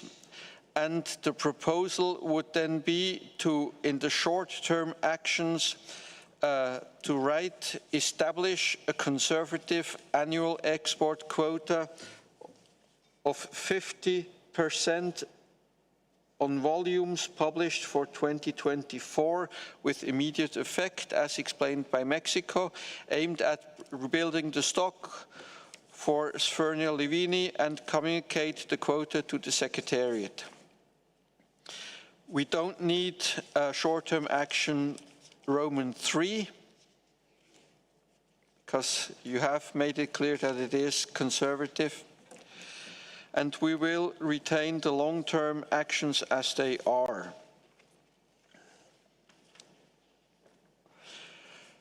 With only one difference between the two species, because with Sphyrnia livini from Mexico, we do have a letter E, a rebuilding plan, which is not the case for Sphyrnia mocaran, also from Mexico. So that would be the decision of this committee, and I really hope that this is gonna end quickly, and that we will have very much additional information, or not very much, we will have additional information from Mexico to consider in this committee, which will support parties in the future of doing the same work that Mexico has been doing. Thank you very much. Mexico, you have the floor. Gracias, señor. Thank you, sir. And thanks also to those delegations that supported the shifting of Mexico to a less concerned category. We have participated in good faith and constructively in all this. Last year, we were told that we could emerge from the category. We did what we could. We developed our NDFs. Our fishery data for the Mexican Pacific continue to indicate that our populations are healthy, and the harvesting that we do is healthy, and it includes rebuilding and recovery of these populations. If you consider our full set of measures, the information is there, and we will continue to be constructive and to cooperate with CITES. So we will accept the 50% reduction in our quota, and U.S. experts will be invited to participate in our workshops. Though we do have our doubts with respect to IUCN's overall evaluation, it's the references that IUCN quoted do not, it seems to us, to have information about the Mexican Pacific. These are general data, and that has led to a number of delegations making a mistaken interpretation. That said, we are going to do as suggested. We will go ahead with the export reduction. We will organize our workshop, and we are sure that we have a robust set of data and measures. In that respect, we do feel this is a punitive process. We did what was asked, and we don't really think it's fair that we've been kept in the category action is needed. And in that sense, we would like to thank those who have suggested that we should not take into account the views of non-CITES organizations. That said, Thank you very much, Chair. Thank you, Mexico, for your comprehension and collaboration, and thank you very much. I see the United States has asked for the floor. Thank you, Chair. Just a question of clarification on the short-term actions. Your suggestion, as we understood it, was to delete little 3. The export quota should be justified as conservative based on the estimates of sustainable offtake. 4 will remain, is that correct? That they will not increase the quota with, okay, thank you.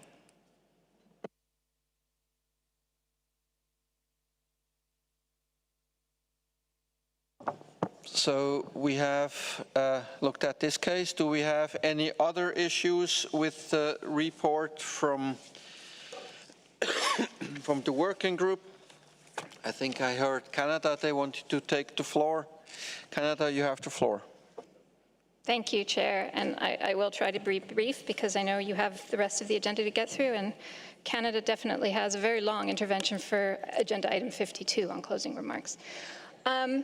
For item G, so upon reflection, we were part of the working group, but as we reflect on these discussions, item G is where the working group is inviting the Secretariat to inform the Standing Committee about the context of RST and some of the discussions. As we looked back at the resolution on the review of significant trade and sort of the basis for taking matters to the Standing Committee, we're uncomfortable with the approach being taken here. We're wondering if, when we bring this to the Standing Committee, what's the expectation on the Standing Committee? And then it starts to lead us to a place where it feels like we have an expectation of reviewing parties' compliance with measures that are not CITES measures, but measures under other international agreements. And Canada would have very significant concerns with going down that path, essentially becoming some sort of compliance mechanism for other institutions, organizations, agreements.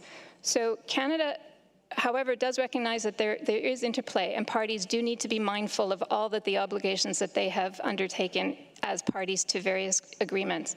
I wonder if, rather than inviting the Secretariat to inform the Standing Committee, if we might ask parties to take note that in the context of RST, questions were raised, et cetera, similar to the next H, to remind ourselves as parties about the context and the suite of obligations that we as parties agree to. Thank you, Chair.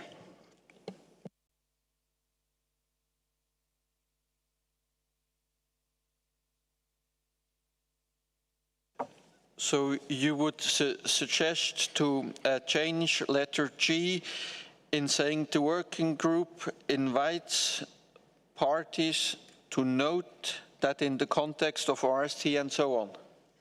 Okay. Mm-hmm.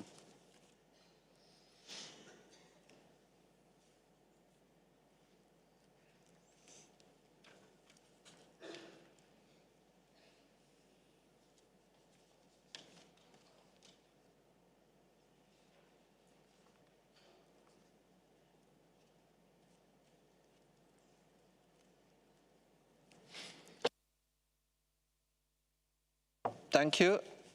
Now I see the nomenclature specialist. You have the floor. Thank you, Chair. And I stay on page 3 of the report in recommendation E, where it says Siberochyla crassicollis Indonesia be released from the process, as agreed by the working group. But the working group also made a recommendation, which Indonesia agreed to reduce the maximum size to 12 centimeters carapace length. And I think that is something that would be wise to capture that in the document. Thank you, Chair.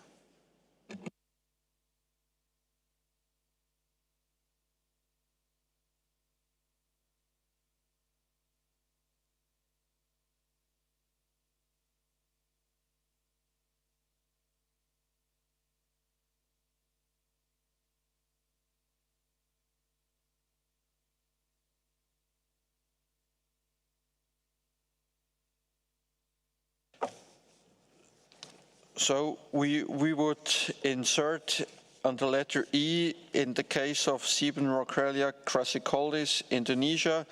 After Indonesia, we would write, comma, noting that Indonesia agreed to reduce this, the SCL to, what is? 12 centimeters. Yes, nomenclature specialist? Indeed, it was 12 centimeters, and yes, that would be the perfect annotation. Thank you.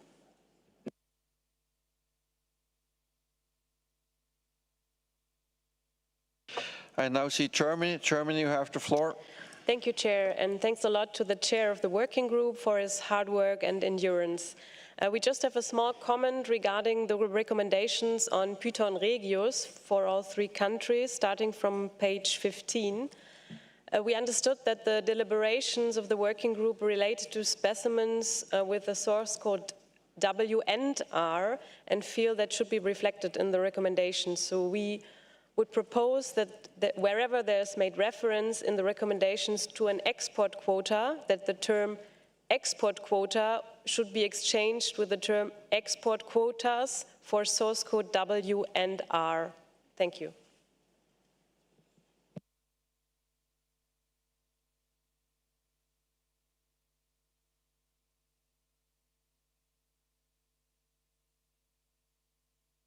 Thank you, Germany. I now open the floor to Senegal. Senegal, you have the floor.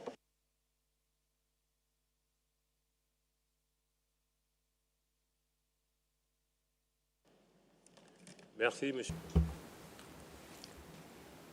Thank you, sir. In the RST meeting, the Indonesia Sphyrna Leweni was dealt with very promptly. We wanted to take part in that discussion and did not have time to do so. We asked that there be extra time so that we could discuss it. And the chair did say we'd be able to get back to it in plenary, which is why we're doing it now. The Indonesia Sphyrna Leweni combination is comparable to the Mexican species country combination, which has given rise to so much discussion. There are similarities in that there seems to be a need for scientific data, which is why we would like to have the combination retained in the review. As the WCMC report in document 14.3 Annex 2, Indonesia exports thousands of tons of hammerhead sharks every year, and it is a critically endangered species. The quotas were set within a positive NDF, which seems debatable to us, given that it appears to be a non-sustainable harvest and export. And it seems that the NDFs have not really been implemented, and Indonesia itself seems to recognize that. Which is how it came to be included in the process. AC 14.3 in Annex 2 says as follows. Indonesia should be congratulated for having taken first steps with respect to a conditional NDF. However, the implementation of the NDF is not entirely clear, and it is not, Indonesia should cease trade until the matter is made clear, as there don't seem to be strong scientific bases for the quota and exports. And in 2022 is the last year for which we have data for exports. Given that the species is critically endangered and that there is no national assessment of the stock which would show that any catch is sustainable, we feel that there is over-exploitation and there is no monitoring of the catch with respect to domestic marketing. We do think that this should be in the action is needed category. Chair, the Animals Committee is to be taking decisions on strong science evidence-based terms. It seems to us that Indonesia should remain in the RST process until more light is shed with respect to their NDF for hammerhead sharks, and until we know exactly what the situation is, and that the very high levels of exports are based on sustainable harvest. Thank you. Thank you, Senegal. I would like to give the floor to Indonesia. Indonesia, you have the floor. Thank you, Chair. Interesting. Indonesia? Yes. First of all, on this proposed 12 centimeter, Mr. Chair, as we have stated during the working group, so far we are adopting less than 15 centimeters, but we are open, we are amenable to the suggestion of 12 if the committee would like to include this in the conclusion. If the committee believes this is better, we think we are ready to follow the committee's guidance. While on this new issue, to be honest, we are surprised because we have presented during the working group, and in our understanding is the working group is where we talk about details on our issues. They were during the working group session, we didn't receive any arguments for not including us as less concerned. There were some suggestions to maintain, but to be honest with you, we have not received any clear information or arguments on why we should not have it. So we think this is not a good precedent if we start to opening discussions which supposed to be in the working group, but do it again, the plenary. And I don't think this should be the case. So we are opposing the idea to discuss this further. For us, as we have mentioned, mainly our quota is very small. It's 3% of the global catching. How do you call it?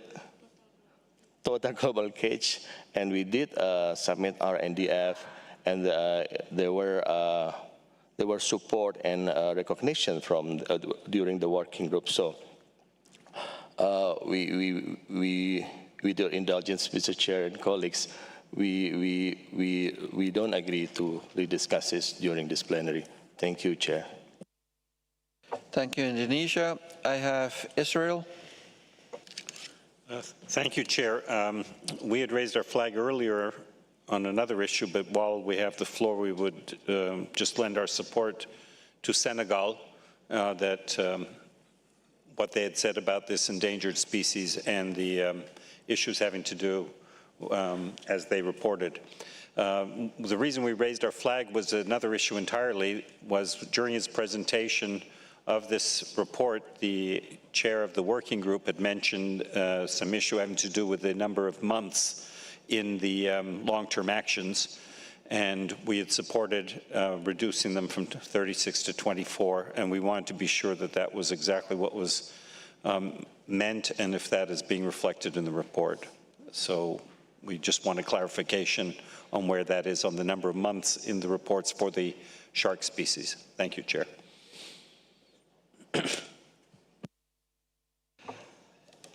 Europe. I can explain again what I said. We had a discussion during the first day when we talked about sharks, and there we decided to move all these limits to 36 months. On the second day, when we discussed the other species, we did not discuss this topic, and we had the 24 months still in the template, and we showed them on the screen, but we never talked about it.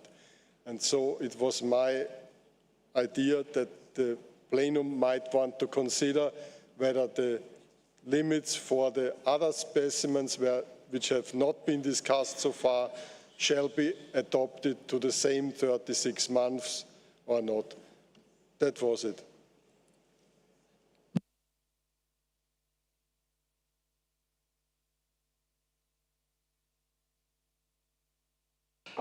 I now have UNEP WCMC. Thank you, Chair. We have a point of clarification regarding the cases in paragraph E on page 3 of the ComDoc. So it's our understanding that all the cases in this paragraph, with the exception of Sibum crassicolis and Sphyrna lewini from Indonesia, have confirmed that they will issue an annual zero quota until an NDF is prepared. However, to us it isn't clear whether once the parties have prepared an NDF, whether this is going to be shared with the Secretariat and Chair of the Animals Committee, along with a justification on how a change in quota is based on estimates of sustainable offtake. We hope this can be looked at in order to bring consistency to the recommendations for cases involving zero quotas. Thank you. Your understanding is correct. That's what we usually do. I'm just asking the Secretary now to confirm that this is so, and where it is written that it is clear that we will deal with the issue like that. Secretariat. Yes, thank you for pointing that out to us. I think that we've indicated that in the document 14.3, I think, and we can pull the wording from that to make sure that it is also reflected in this COM document so that there's no misunderstanding there. But that is the understanding, is that any country that has been removed on the basis of a zero quota would have to provide justification for any change to that quota to the Secretariat and the Chair of the Animals Committee for their agreement. So thank you for pointing that out. We will include that in the ComDoc. Thanks. I have to come back to the topic of Indonesia and Sphyrna lewini. I have had two parties in support of looking at the issue again, and Indonesia having the view that this is not appropriate to do so. So I now see United States. You have the floor. Thank you, Chair. We support the comments of Senegal. The United States also raised concerns about the documentation provided for the species in the working group and was not supportive of moving Indonesia to least concern. Thank you. I see Asia. Thank you, Chair. In line with the recommendation as well as the result from the working group, we consistently support the removal of Indonesia from the process. Thank you. I see Russian Federation. Thank you, Chair. Regarding the Indonesia's case, we would like to provide our general considerations on this matter. The establishment of working groups allows for maximum discussions and all concerns to be raised. All questions could be asked in this group so that they can be discussed. The working group is held preciously for the purpose of raising possible concerns. If a question is brought up again, it should be labeled an extreme concern with specific data, then it can be discussed. But if a consensus was reached in the working group, we consider the decision of the working group to be taken into account. So, taking into account the work done by Indonesia, we support Indonesia and propose to remove Indonesia from the review. Thank you. Thank you, Russian Federation. And I have Mexico. Gracias, señor presidente. Nos queremos. Thank you, Chair. We'd like to align ourselves with what we have just heard from the delegation of Russia and the representative for Asia and the support of the Indonesian delegation. At such a late point in the meeting, in the plenary, after the meeting was discussed for so many hours, in the working group to start this is not procedurally correct, so we suggest that we adopt what appears in the document so that Indonesia can also leave the process under less concern. Thank you. I have China followed by South Africa. Thank you, Chair. China is supposed to keep recommendations of working group, and Indonesia also has permits to conduct a NDF at the stock level within 5 years. China is supposed to keep Indonesia to be less concerned. Thank you, Chair. South Africa. Thank you, Chair. South Africa aligns itself with the comments made by Mexico. The opportunity was provided in the working group to discuss this matter at length. Indonesia had the opportunity to respond to those questions in that working group, and reopening the matter here might just delay the process altogether. We don't support the opening of the matter, nor the changing the decision. Thank you, Chair. And finally, Germany. Thank you, Chair.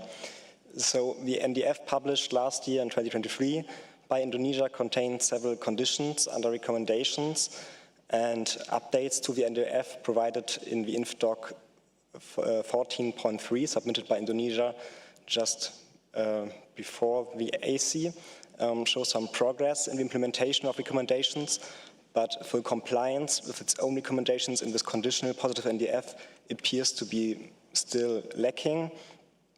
Science-based studies as basis for stock assessments to determine sustainable catch quotas have been initiated.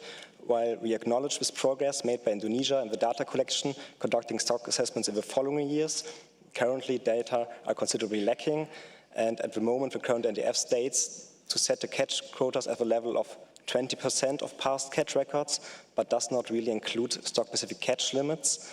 And furthermore, size limits for catches are recommended as management measures, but do not seem to be formalized at the fisheries level, and additionally closed harvest seasons do not seem to be implemented, noting that in the NDF it is stated that harvest occurs from April to October and November to February, which basically translates to year-round harvest.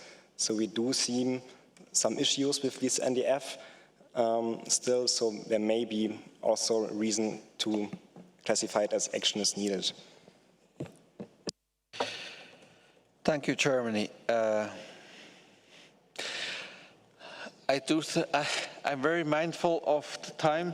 We only have 27 minutes left, and this would require quite extensive debate, I think, to come to a conclusion on that. And in this regard, I tend to lean towards what Mexico has said. There has been possibility to look at this in the working group, even though there was only little time, but it was not discussed in this working group.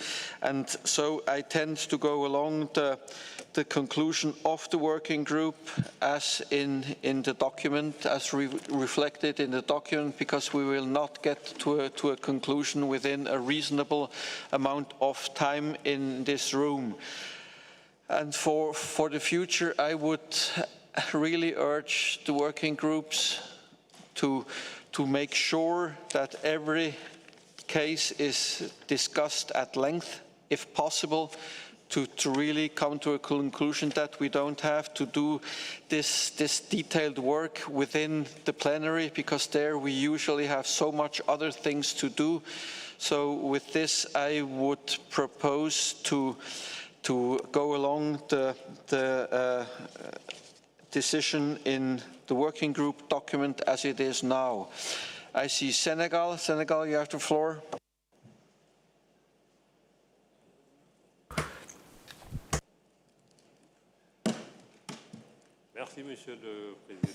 Thank you, Chair. It's just a comment. I think that when we talked about the case of Mexico here, it was about reviewing the working group's position. We had discussed it a long time, and I'm surprised that the same country says that we must not talk about reopening matters in plenary. That means that maybe that's a double standard, or I may be mistaken. I hope I'm making myself clear. We have talked a great deal in the working group. We took our time and we recognized all the efforts made by Mexico. And now Mexico asked for their case to be looked at again, but when it's a matter of another country, we hear that we shouldn't be doing that in plenary. I'd really like to understand the rules of CITES better. United States, you have the floor. Thank you, Chair. We can respect your decision, and we appreciate the time you've given us in plenary. One small suggestion, possibly, since Indonesia says they would have their NDF for the stocks in 5 years, if perhaps they could be asked to give a progress report at AC 35, so that we can see that progress is being made on this, and then we keep them as less concerned. Thank you. Thank you very much, United States, for your cooperation. And I think we can add in letter F that we would ask Indonesia to provide a progress report on that work to the next animal, or to the animals committee following the completion of that work. Indonesia, you have the floor.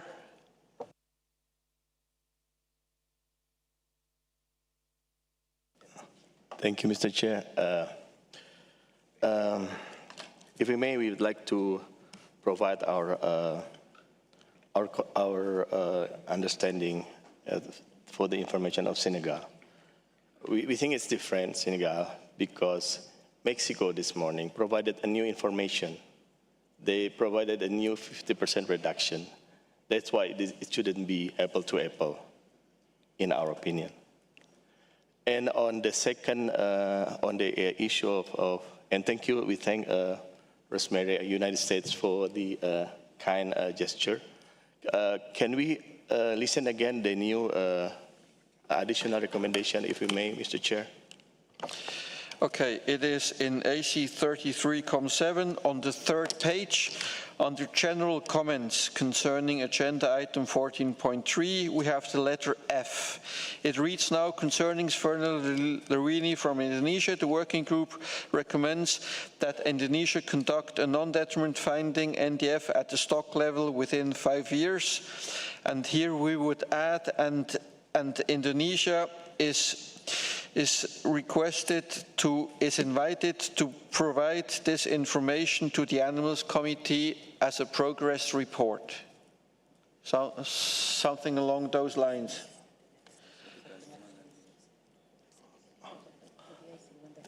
Is it 35? Is it 35 or 34?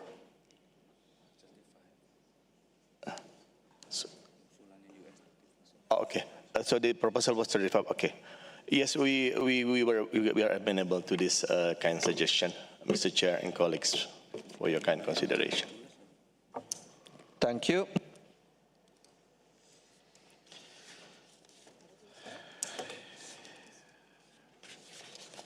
So now.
Okay, thank you very much.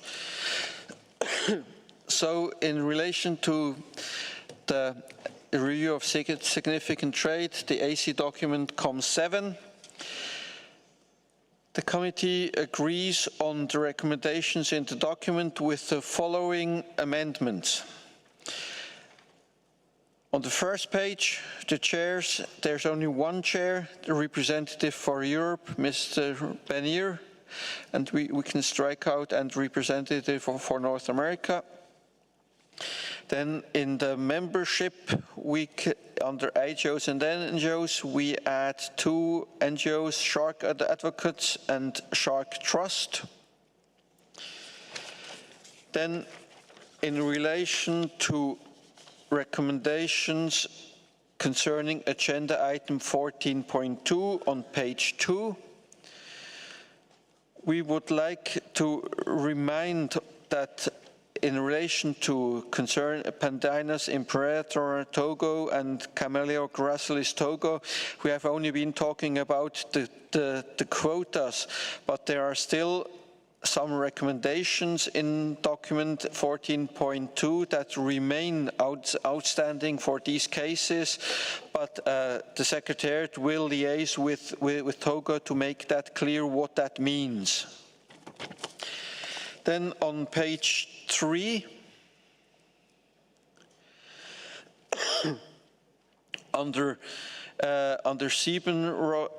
letter E, the species of less concern, with Sibenrockiella crassicolis for Indonesia, we add that after Indonesia, a comma noting that Indonesia agreed to restrict the SCL to 12 centimeters.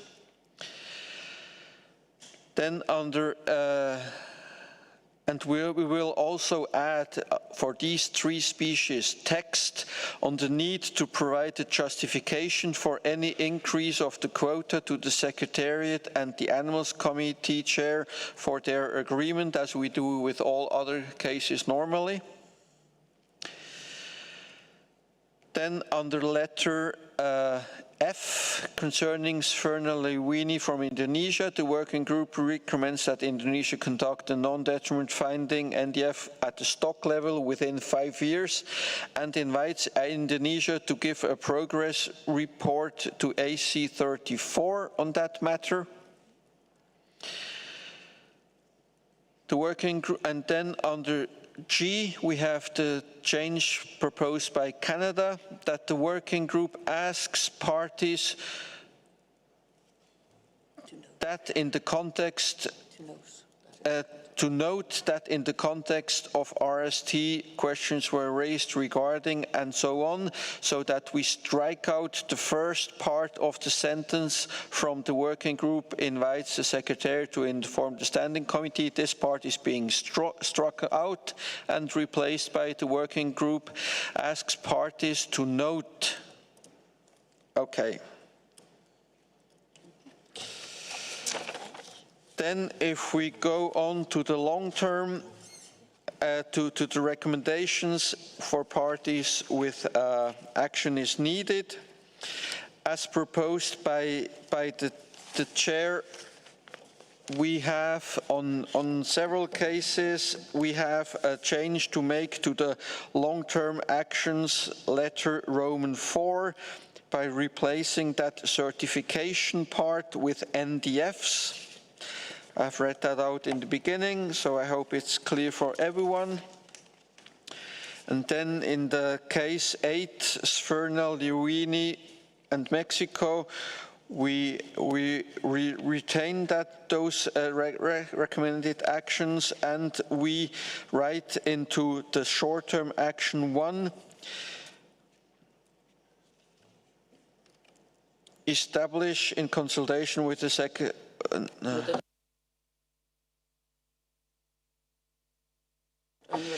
establish an export quota of 50% of the volumes published for 2024, and the same is for Sphyrna mokoran. And we have one last change in all the cases for Python Regius. We have to add, when we talk about annual export quotas, we have to add for source codes W and R. So all three Python Regius cases. The last one here that I missed.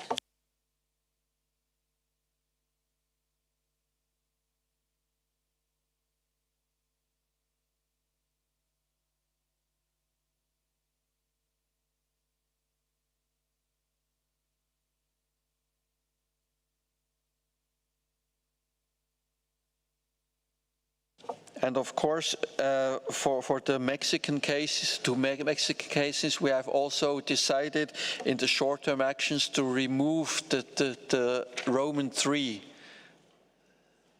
recommendations, just to make sure that this is also clear.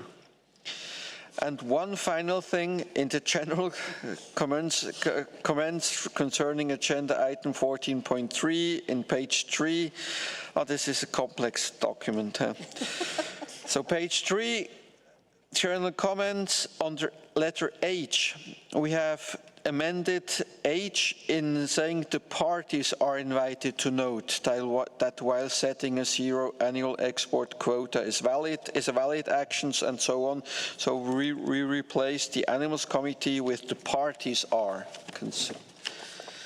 invited.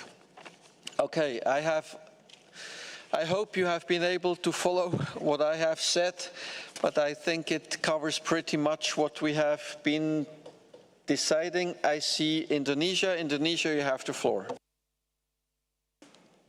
Thank you, Chair, for your kind guidance and colleagues for your kind consideration. Just one minor reconfirmation. We believe we heard United States propose our progress report to be at SC 35, but it seems the Chair mentioning SC 34, and we were hoping it could be SC 35. It's true, it's 35. Okay. 35, that was my mistake, sorry. So it's 35. Appreciate it, Chair, thank you. Okay.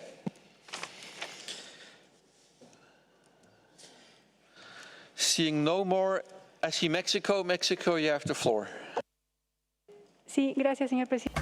Thank you, Chair. We'd just like to ask you if you could please Roman I of the short-term actions once more for Svina Mokaran for Mexico and Svina Lewini for Mexico as well.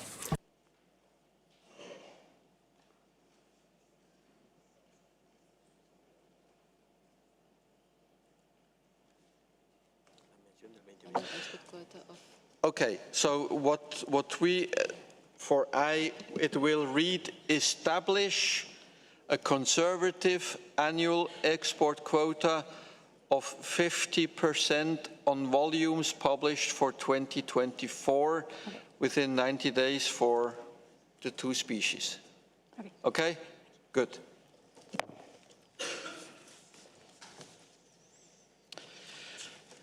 So now I think we can conclude that item and we can move on to the next agenda item, which are regional reports. So I'm giving the floor to regional representatives and to shortly present their reports. And I start with Africa. Africa, you have the floor.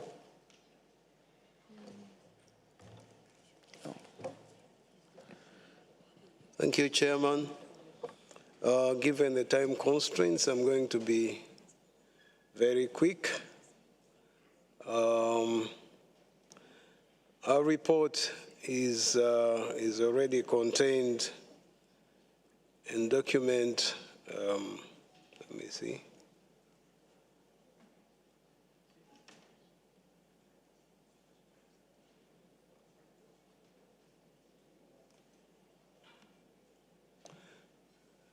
SC 33 document 49.1. So it's available for everybody to read.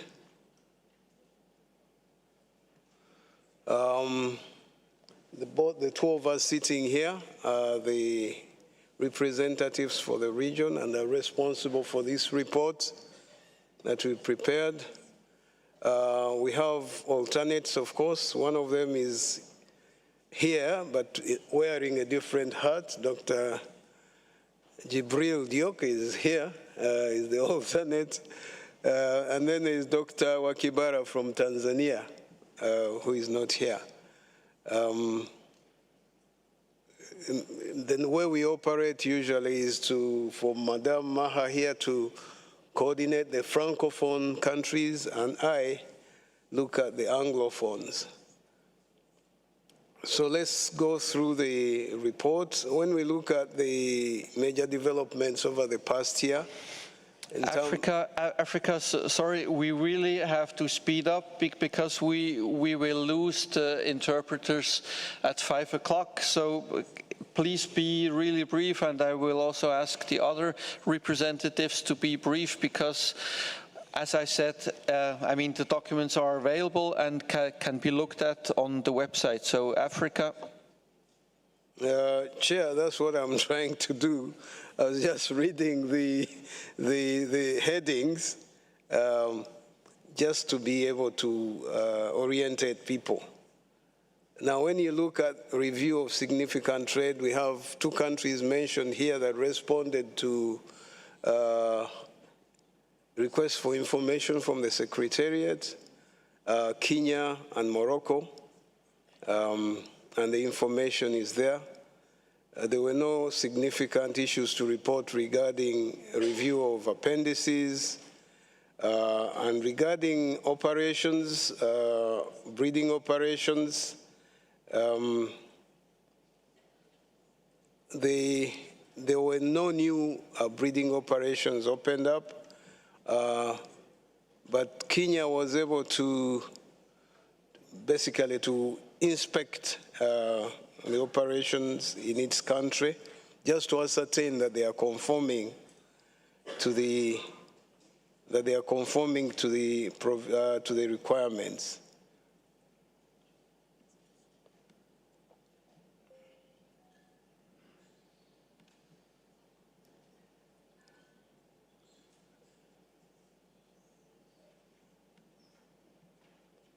Chair, when we go to the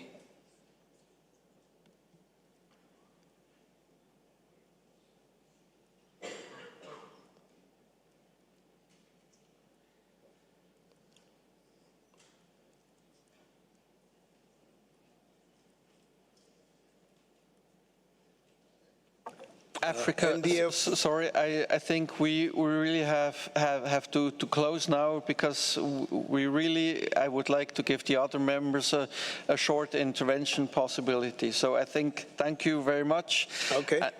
And I will move now to Asia. Asia, you have the floor. Thank you, Chair. The regional report is prepared by Representative Asia, myself, Mr. Askar, and the representative from Japan, Ms. Tirada.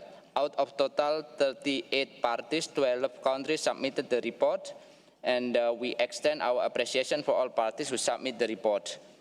All information has been provided in document and improving some information about the legislation.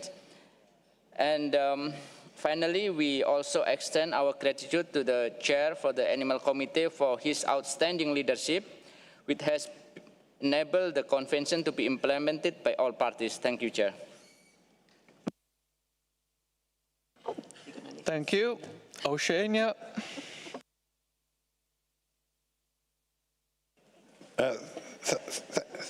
Thank you, Chair. I might need those too. This is likely to be my last report as the Animals Committee representative for Oceania. I've been in this role for 14 years, and so I'd like to thank the CITES Secretariat, fellow committee members, the CITES staff from New Zealand and the region as a whole, and I should note especially from Redden Olorenshaw of Australia, who has an encyclopedic knowledge of CITES, and who's probably watching this on YouTube, and I can tell her she should be going to bed about now. And also I'd like to thank the Department of Conservation for their great support over these 14 years. But especially I'd like to thank you for your wonderful leadership of this committee over the last 8 years. You will be greatly missed by the committee. Thank you.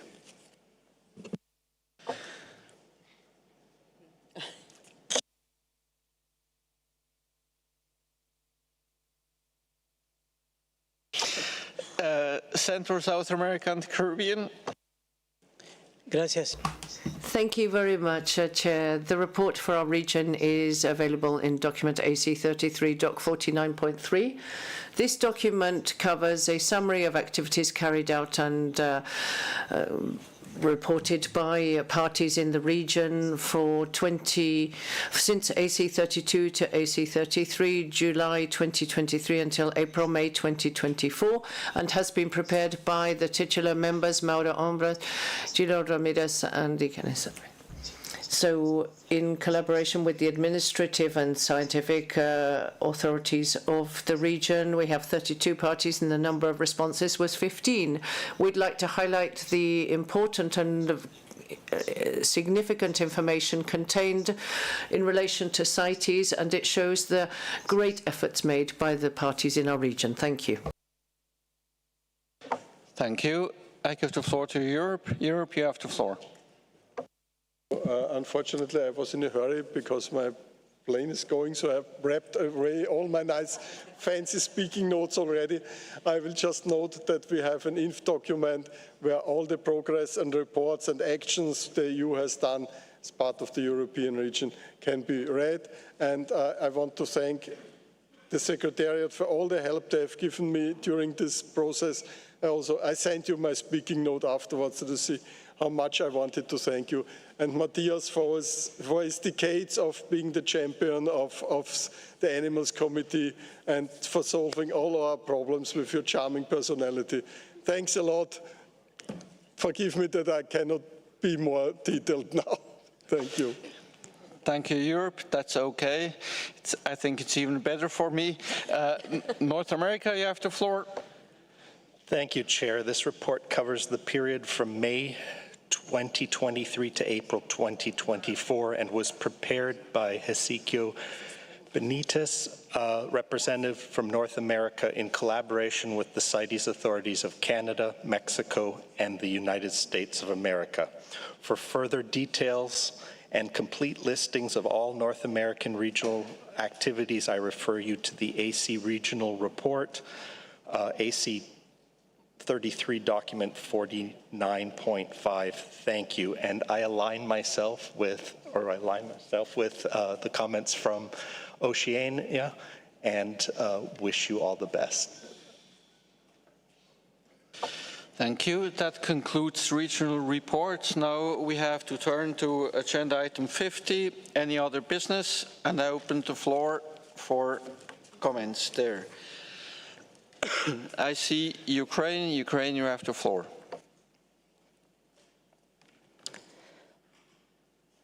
Dear Chair, distinguished delegates, thank you for giving me the floor. I will be short. For over a decade, and especially during the past 2 years of full-scale invasion, Russia's unjustified and unprovoked armed aggression has devastated the habitats of thousands of species of wild fauna and flora in Ukraine. According to the information received from the technical staff of the Oceania Nova Biosphere Reserve, the largest steppe reserve in Europe, the situation under the control of the temporarily occupying authorities remains critically difficult. The occupation administration illegally exchanged 7 animals from Oceania Nova Biosphere Reserve with the Rostovsky State Natural Biosphere Reserve, called Living Nature of the Steppe, situated in Rostov-on-Don in Russia. From the Oceania Nova zoo collection, the following animals were transported.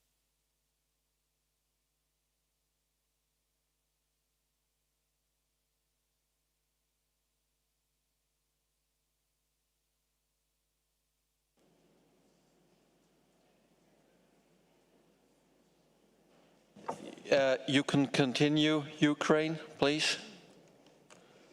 Thank you.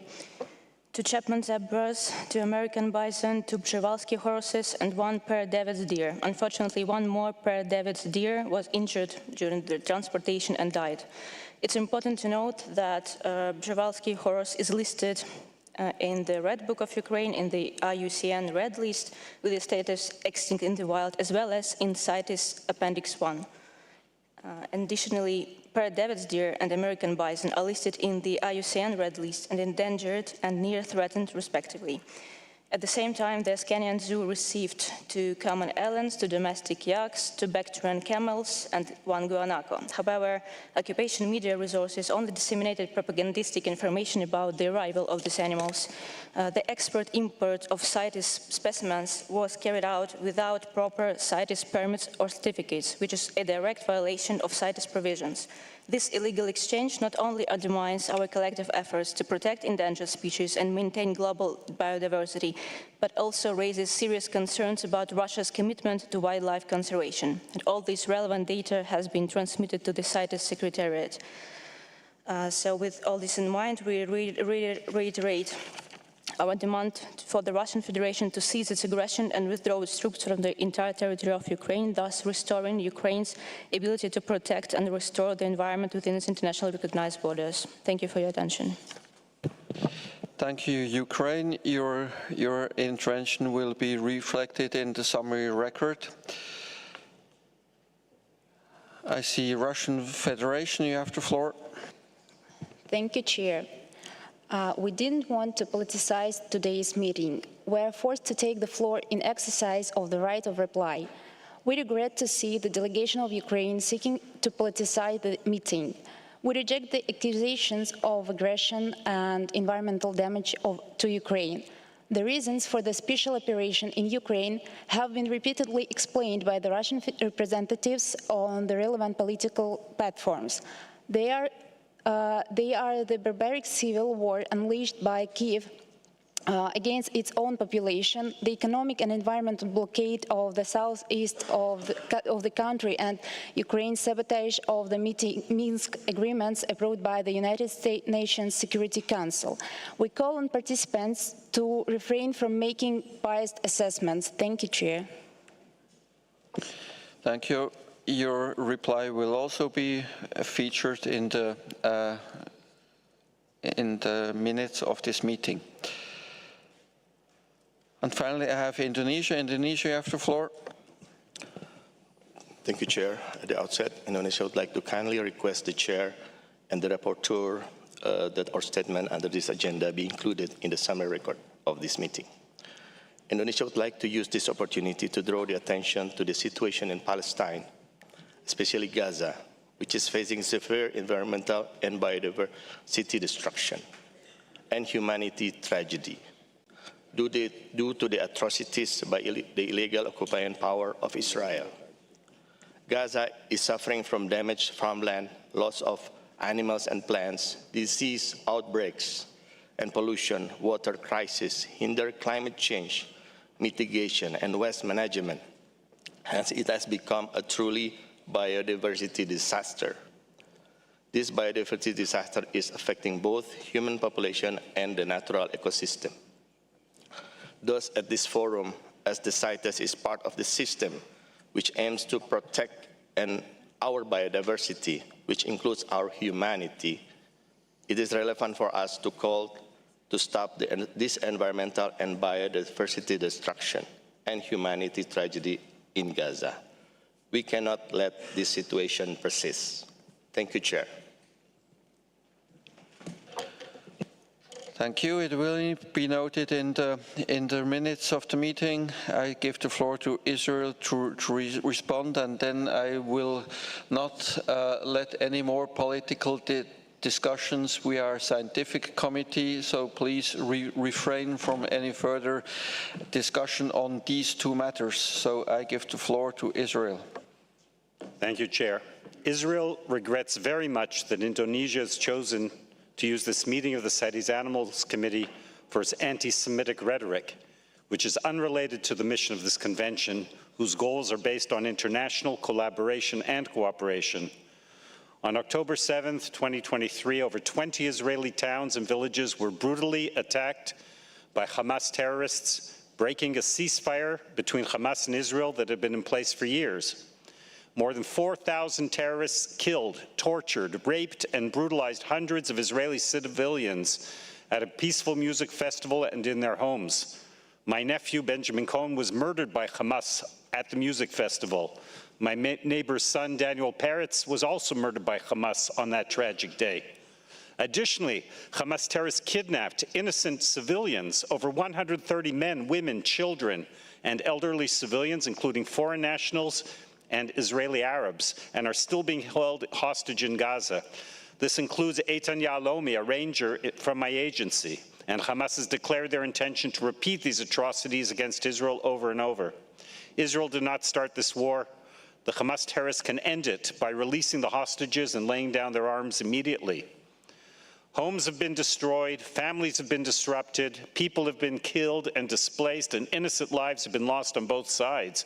Hamas is entirely to blame for this devastation. Any condemnations or complaints about the current situation in Gaza should be directed at the Hamas terrorists. Such comments are totally inappropriate at this meeting. Thank you, Israel.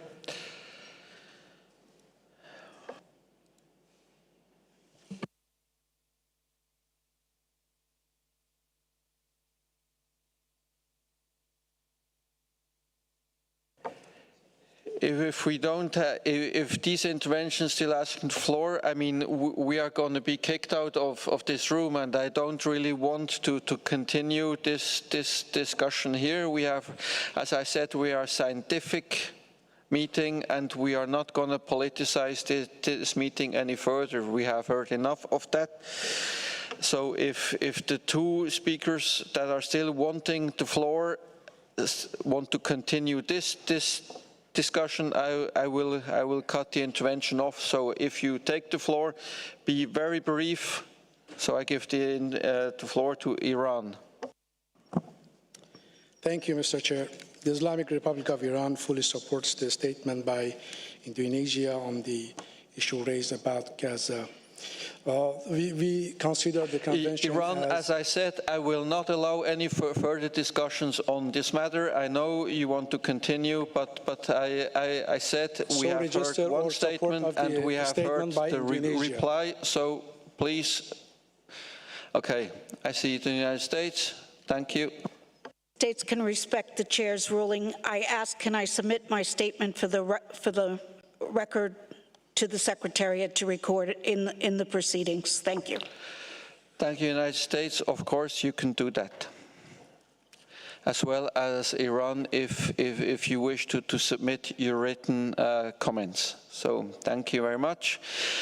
I don't see any other business requests, so I turn to 51, time and venue of the 34th meeting of the Animals Committee. So, Secretariat, you have the floor. Thank you, Chair. Just very briefly, as we're running out of time, we have secured the venue of this facility, CICG, for the 34th meeting of the Animals Committee in July 2026. And this meeting will be back-to-back with the 28th meeting of the Plants Committee as requested last year. So July 2026. Thank you very much. Thank you, Secretariat.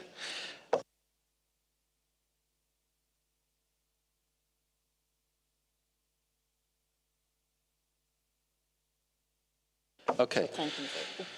So we come to 52, closing remarks, and I open the floor to observer organizations for any concluding remarks, closing remarks. I see EASA. Thank you, Chair. I'll try to do this quickly. In the closing of this meeting, EASA, AFDPZ, AZA, ZA, Australasia, and WASA would like to congratulate everyone that contributed to the success of what has been a long meeting for all of us. Our organizations gladly participated in the various technical workshops and working groups under the Animals Committee and are ready and keen to continue to share our expertise on the road towards COP20 and beyond. We would like to thank the Secretariat for their hard work and excellent guidance prior to and during this meeting, and wish all the team a good rest following the closure of the session. Finally, we would like to sincerely thank you, Matthias, for your excellent and inspiring leadership of the Animals Committee. You have steered the debates openly, fairly, inclusively, and always ensured we kept the focus on the scientific aspects of the work and the debates. And, as I noted in an early intervention, always wearing the best species ties in the room. Our expert organizations have identified several species this week, including sharks, whales, bees, and giraffes. Realizing that you will not be quite relieved from your duties as AC Chair, we do wish you a happy retirement when you get there. Thank you so much. Thank you. WCS. Thank you, Chair. And if we don't have interpretation, I'm happy to submit this in Spanish and French. I'm speaking on behalf of 22 organizations. I'll do that quickly. WCS, ADM Capital Foundation, AWI, Bloom, Blue Resources, Born Free, Center for Biological Diversity, Cheetah Conservation Fund, Defenders, EIA UK, Fauna in Florida, Florida International University, Fundación Franz Weber, HSI, IFOM, Manta Trust, NRDC, Pro Wildlife, Save Our Seas Foundation, SSN, WDC, and WWF. This isn't that short, but you're not getting 22 interventions. We appreciate the ability to provide our scientific and technical expertise to support the effective work of this committee and implementation of CITES. There is so much work to be done to ensure that international trade does not threaten species in the wild. This committee should be able to discuss scientific issues relevant to both CITES and non-CITES species to fulfill its mandate and that of the treaty, but that's for another day. I recall personally COP8 and the initial negotiations that led to the first review of significant trade. Yes, I've been around that long. It's been a long road and there are still issues, but there have been great progress. We also never used to be able to talk about concerns about captive breeding, but now that is core work. And the extent of discussions here on sharks, rays, and other commercially exploited marine species in a spirit of collaboration is appreciated. I recall the first discussions on sharks and CITES has indeed come a long way. Much more needs to be done, and all too many shark and ray species continue to be threatened by trade, but there's been progress. We wish to thank all the hardworking Secretariat staff, too numerous to name here. We also want to thank the Animals Committee members, particularly Hugh, who's not going to be a member after this meeting, the next COP, the parties, the IGOs, the NGOs, and of course, our hardworking interpreters. I've been engaging with this committee for way too long, a long time, and we must not lose sight of the committee's mandate as a scientific and technical committee. We almost lost that a few minutes ago, but thank you for bringing us back. Thank you, Matthias, in particular, for your leadership in not only ensuring this committee stays on track, but that all participants, all of us, are treated with goodwill, openness, fairness, and respect. Thank you indeed.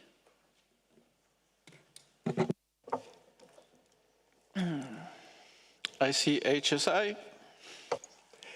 Thank you, Mr. Chair. We, of course, did sign on to the excellent closing statement made by WCS, and we endorse everything that was said. I just wanted to take the floor to add my own, as someone who has been here for almost as long as Sue, my own personal thanks to everyone connected with this meeting, and in particular to extend again my wishes to Matthias, who has been a superb chair. I have enjoyed working with him both in committees and in working groups at the Nairobi workshop, where he was extremely helpful. And his combination of professionalism, knowledge of the treaty and its movements, ability to keep us on track, and good humor, and that's not always a combination you find, have made these meetings infinitely more enjoyable than they might have been in other hands. So I wish him the very, very best. And I would also like, while we're talking about this, to point out that we are losing someone else who has been with the Secretariat and a figure at CITES for a very long time, and that's Thea Carroll, who is sitting right next to Matthias. That we understand Thea is moving on to UNEP, where we wish her the very best. She, again, has been, I think, a light of our meetings. She has been here many, many years, first as South Africa rep, then as a MIC rep, then working directly with the Secretary. Secretariat has always added an air of professionalism and also good humor and good spirits to our activities. We're losing two bright lights sitting down there on the front chair. I know I'm going to miss both of them, both as colleagues, and I hope I can say this as friends. All the best to both of you, and safe journey to everyone. Thank you. Thank you. Now I turn to observer parties. I see Germany. Thank you, Chair. Unfortunately, the representative of Europe has already left, but he asked me to read out his closing remarks on his behalf, which I will do now. So please imagine that the following words are the ones of Gerald.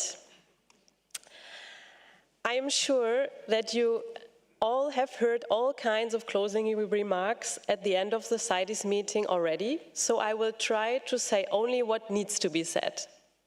I sincerely hope that our common work has a lasting impact on the conservation of some species and that we did not waste too much precious time with bureaucracy and ideologically motivated disputes, as these can threaten species as much as poachers. This meeting made first steps towards not only listing sharks in the appendices, but also surveying whether they are traded sustainably, and similarly, the captive breeding review is steadily becoming a routine process which safeguards against exploitation, the exception for captive bred specimens. These are promising indicators that CITES can actually have an effect on trade in endangered species. None of this would have been possible without the intensive work of the Secretariat. Although they work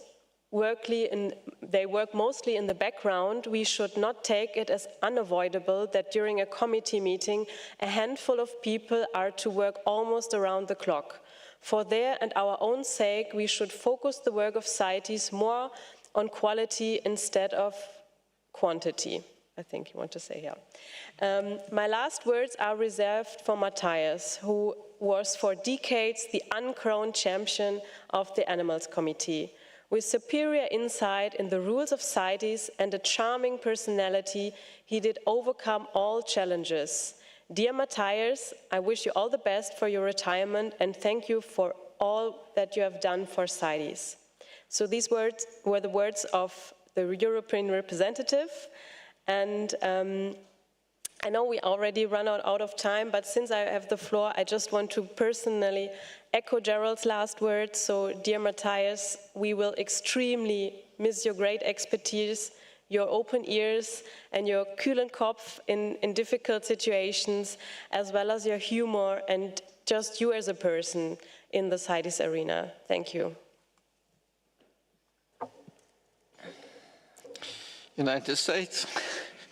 Dear Chair, on behalf of the U.S. CITES authorities, I would like to join others here in thanking you for your service to CITES and wishing you the best in your retirement. You have been a cherished friend and colleague, even when we haven't seen eye to eye. You have helmed this committee with tremendous skill and expertise in species. Herzlichen Glückwunsch. And I thank the Secretariat and the interpreters and the parties for a very successful meeting and all their work. And sorry to be emotional.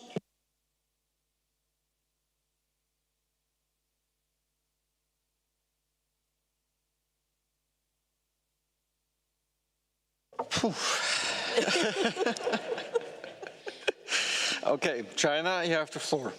Thank you, Mr. Chair. China would like to express its sincere thanks to you for your great contribution to the CITES for decades, as well as your outstanding leadership in ensuring this meeting to have finished all the items efficiently, professionally, and fairly. We wish you all the best after your retirement, and I will always miss your smiling face and humor wording. China would also like to thank the CITES Secretariat for its excellent preparation for and service to this meeting, and the government of Switzerland for its hospitality to host this meeting. Thanks should also go to all chairs of in-session working group. we cannot imagine the challenges faced by them during the discussion, particularly the chair of the working group of sharks and RST. Lastly, I wish all representatives a safe journey home. Thank you, Mr. Chair. Thank you, China. And now see Canada. Thank you, Chair. I have my Kleenex ready. I do want to start by thanking the interpreters for helping us through these meetings and making sure that we can all understand each other. I want to thank all the participants, the observer organizations, and the observer countries. I've always appreciated the lively debate we have here. I want to thank the committee. These decisions are made by you, and you take that very seriously, and I very much appreciate the role that you play as committee members and as chairs of our working groups. In this regard, please note, a member from Oceania, that you will be greatly missed. I want to thank the Secretariat. The Secretariat works very diligently and very dutifully to ensure that our meetings are smooth, and that my thanks cannot be expressed enough for that work. Thea, you will be missed as well, and I will not go further on that. But Matthias, my deepest appreciation goes to you. I really want to express appreciation for your long-standing commitment to CITES. You give clear guidance. Your focus on achieving the goals and the aims of the convention rings through every decision you make. You go above and beyond. I am well aware that taking on the role of a chair demands more than simply attending meetings. It is a large commitment, preparing and guiding the meetings, but also representing the committee when directed by parties, and you have done so elegantly. Particularly, I think of the work with the IPBES and the WOA. Matthias, for my part, I personally want to thank you for being a steadfast colleague, collaborator, advisor, and friend. I want to express my strong appreciation for your unflappable good spirits and wise advice. You really are the best, and I will miss you very much. Thank you.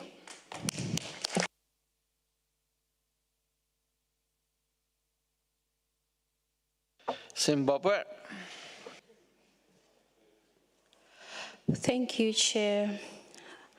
Without running the risk of getting a bit emotional like the other earlier speakers, I just want to say thank you very much for your commitment and wonderful handling of the business of this committee. We also want to express our sincere gratitude to the excellent support that we received from the CITES Secretariat. We know that the tasks that we always expect our Secretariat to assist us with are huge, and there's not many staff. And the business of this committee, I think, is testament to the importance that we place on science in the affairs of this convention.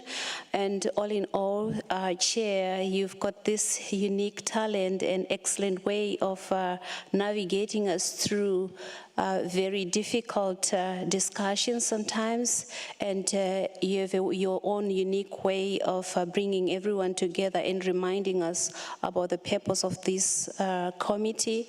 So we want to wish you well, and we thank you very much for your commitment and an inspiring career that is self-explanatory. Thank you very much, and there's no words that can express how grateful we are.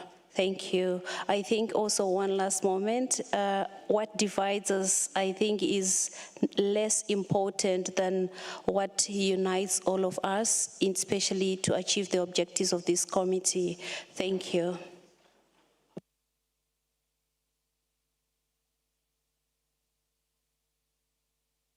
I see Japan. You have the floor. Dear Mr. Chair and Mr. Vice Chair, I know I can't thank you enough, but I would like to express the deepest gratitude of thanks to you for all your hard work, effort, and leadership. I wish you all the best. We will miss you very much. And I would like to thank the Secretariat, all the participants, and the interpreters. Thank you very much. Thank you, Japan. I open the floor to Switzerland. Thank you, Chair. We would like to thank the Secretariat and the interpreters for all their work that went into this meeting. And to the Chair of the Animals Committee, we consider ourselves very lucky to not only have worked with you at the CITES meetings, but on an everyday basis. We would like to thank you for all your work and support. Your wealth of knowledge, sense of humor, generosity and kindness will be missed by everyone from the Swiss delegation. Thank you.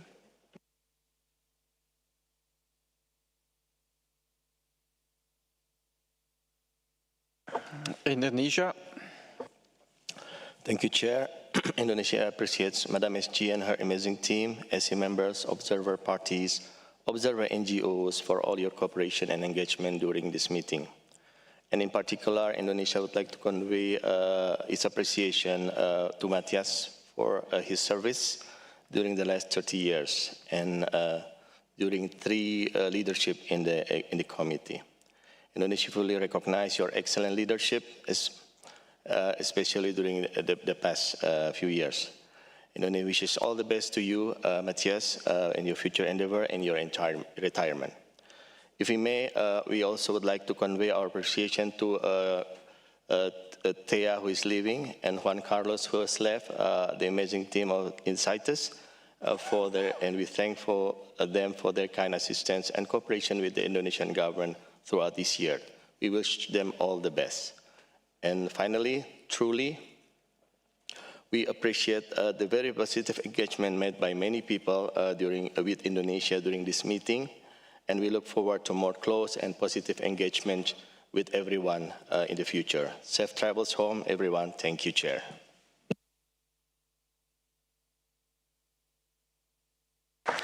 So with this, I open the floor for members of the committee. You already have given some concluding remarks, so you don't really have to add anything, but if you wish, the floor is open. I see Asia. Thank you, Chair. I would like to gratitude for all your kindness, mentoring for us since 2017. I attend the meeting. Until now, you give us a lot of mentoring as well as the guidance for implementing these conventions. And on behalf of the all Asians members, we would like to very thanks for your leadership and your great leadership for us, for guidance us for implementing the convention, the CITES as it is. Thank you, Chair. Thank you, Asia, Central, South America, and the Caribbean. Muchas gracias, señor. Thank you very much, Chair. With these few words for our region, we'd like to thank you for guiding us over so many years and for always listening to our questions and for your commitment and dedication.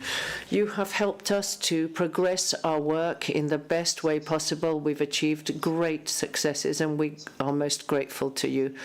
We will miss you, but we are certain that this new stage is one where you will be able to enjoy much more time with your family. We wish you all the best today and forever.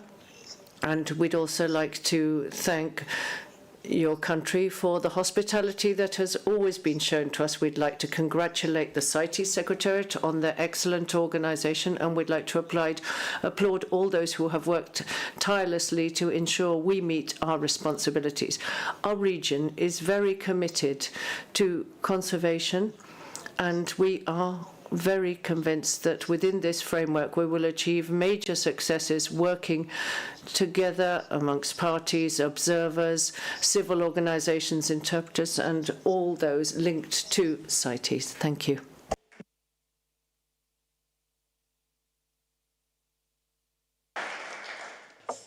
And now give the floor to North America.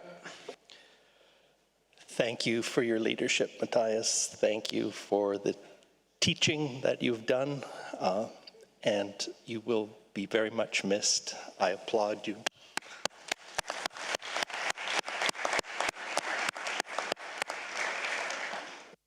Nomenclature specialist. Thank you. I just wanted to add my thanks to the organizers of the meeting, especially the Secretariat, the interpreters, all the participants who make sure that this becomes an effective meeting. And as regards your retirement, I'm in total denial. I expect to see you at Standing Committee, and I'm just going to say, see you later.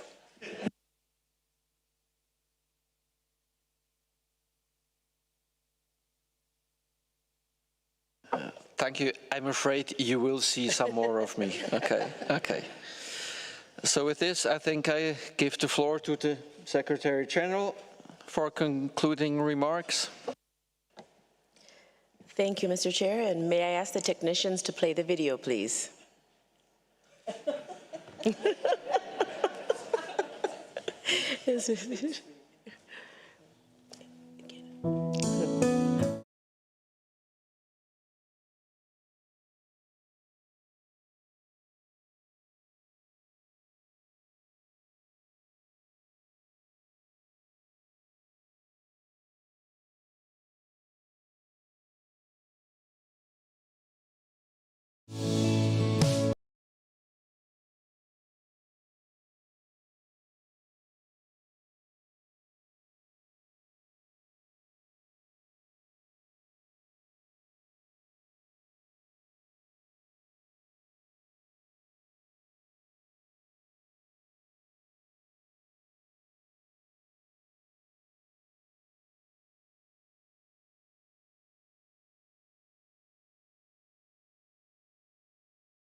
Well,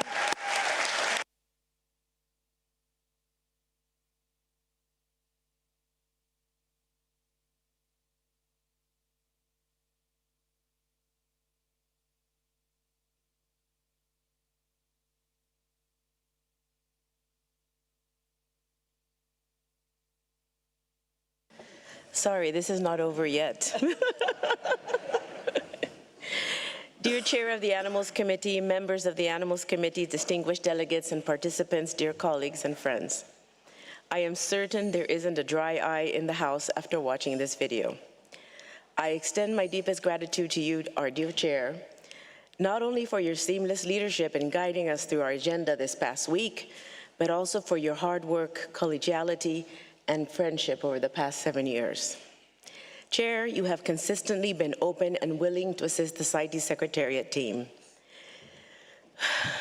Your extensive knowledge of CITES, along with your practical and pragmatic approach, has been immensely appreciated. And sorry, I'm Latina, I'm going to cry. You have always made yourself available for calls, except when on holidays or sick, of course. Sorry, I was told to mention this. In preparation for this meeting, you endured lengthy briefing sessions with the Secretariat in Geneva. You will be a tough act to follow. Your kindness and attentive listening are qualities we have deeply valued over the years. Allow me now to present you with some small tokens to remember your time with us.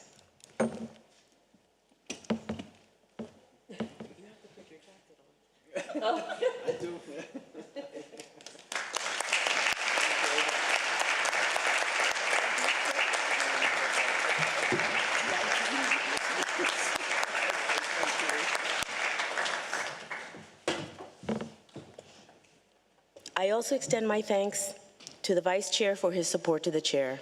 They have worked tirelessly together from opposite sides of the world.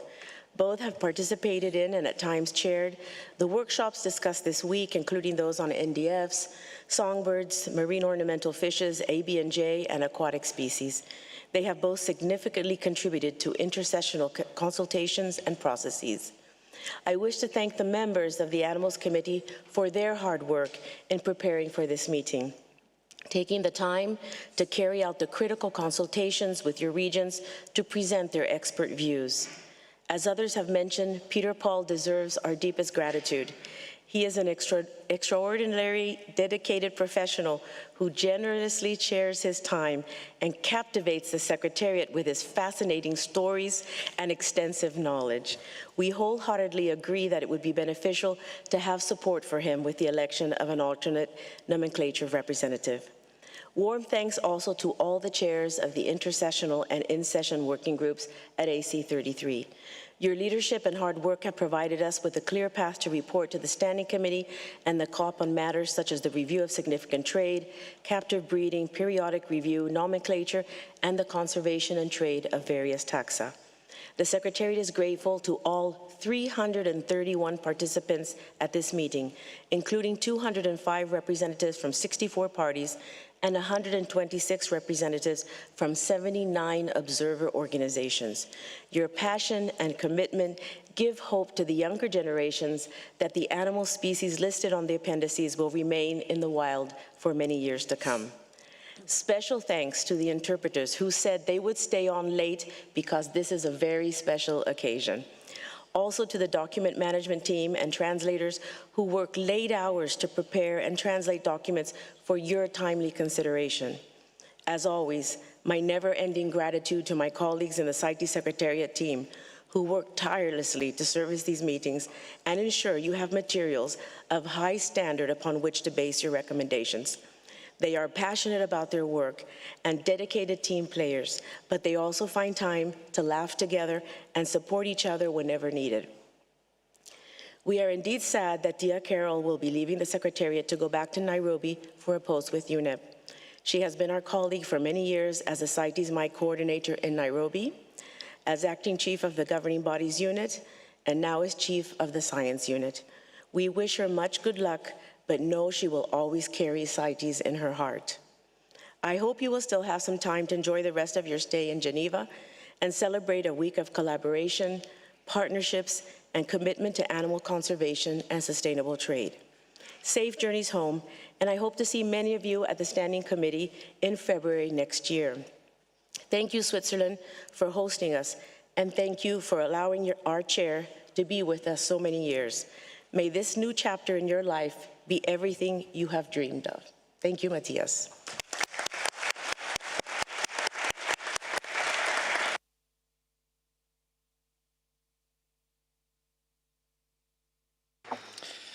Okay, I have to have the last word, as always.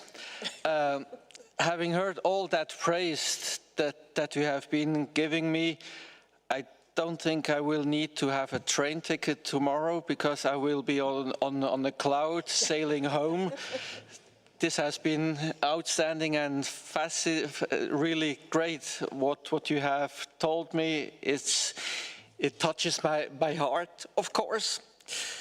But I have also to look back at these years that I have been working as a chair of this Animals Committee, and I think we have achieved a lot. We have gone through difficult times, and what I certainly will recall is sitting alone in my office at home with my cat for a meeting. That has been an experience that I certainly will not forget, but I wouldn't want to repeat it as well. As for what the achievements that we have been making, I think we wouldn't have been able without you all, observer organizations, observer parties, but especially also the members of the committee.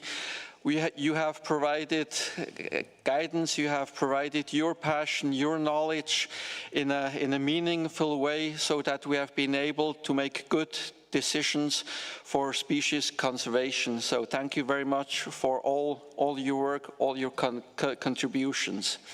As for the Secretariat, I've seen from the inside, because I've visited the Secretariat several times, I've collaborated very closely with the whole staff, and they are an outstanding crowd of people. They are dedicated to the fingertips, and they are doing a fantastic job, and we really have to be mindful not to give them even more work. So thank you very much to you all, to you guys. Great.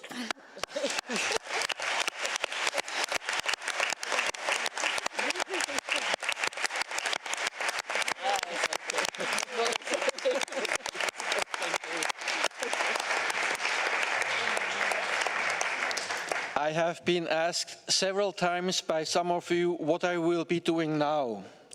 So my response usually was, I don't know what I will be doing in 2-3 years, but for now, I will go fish whenever the conditions are good.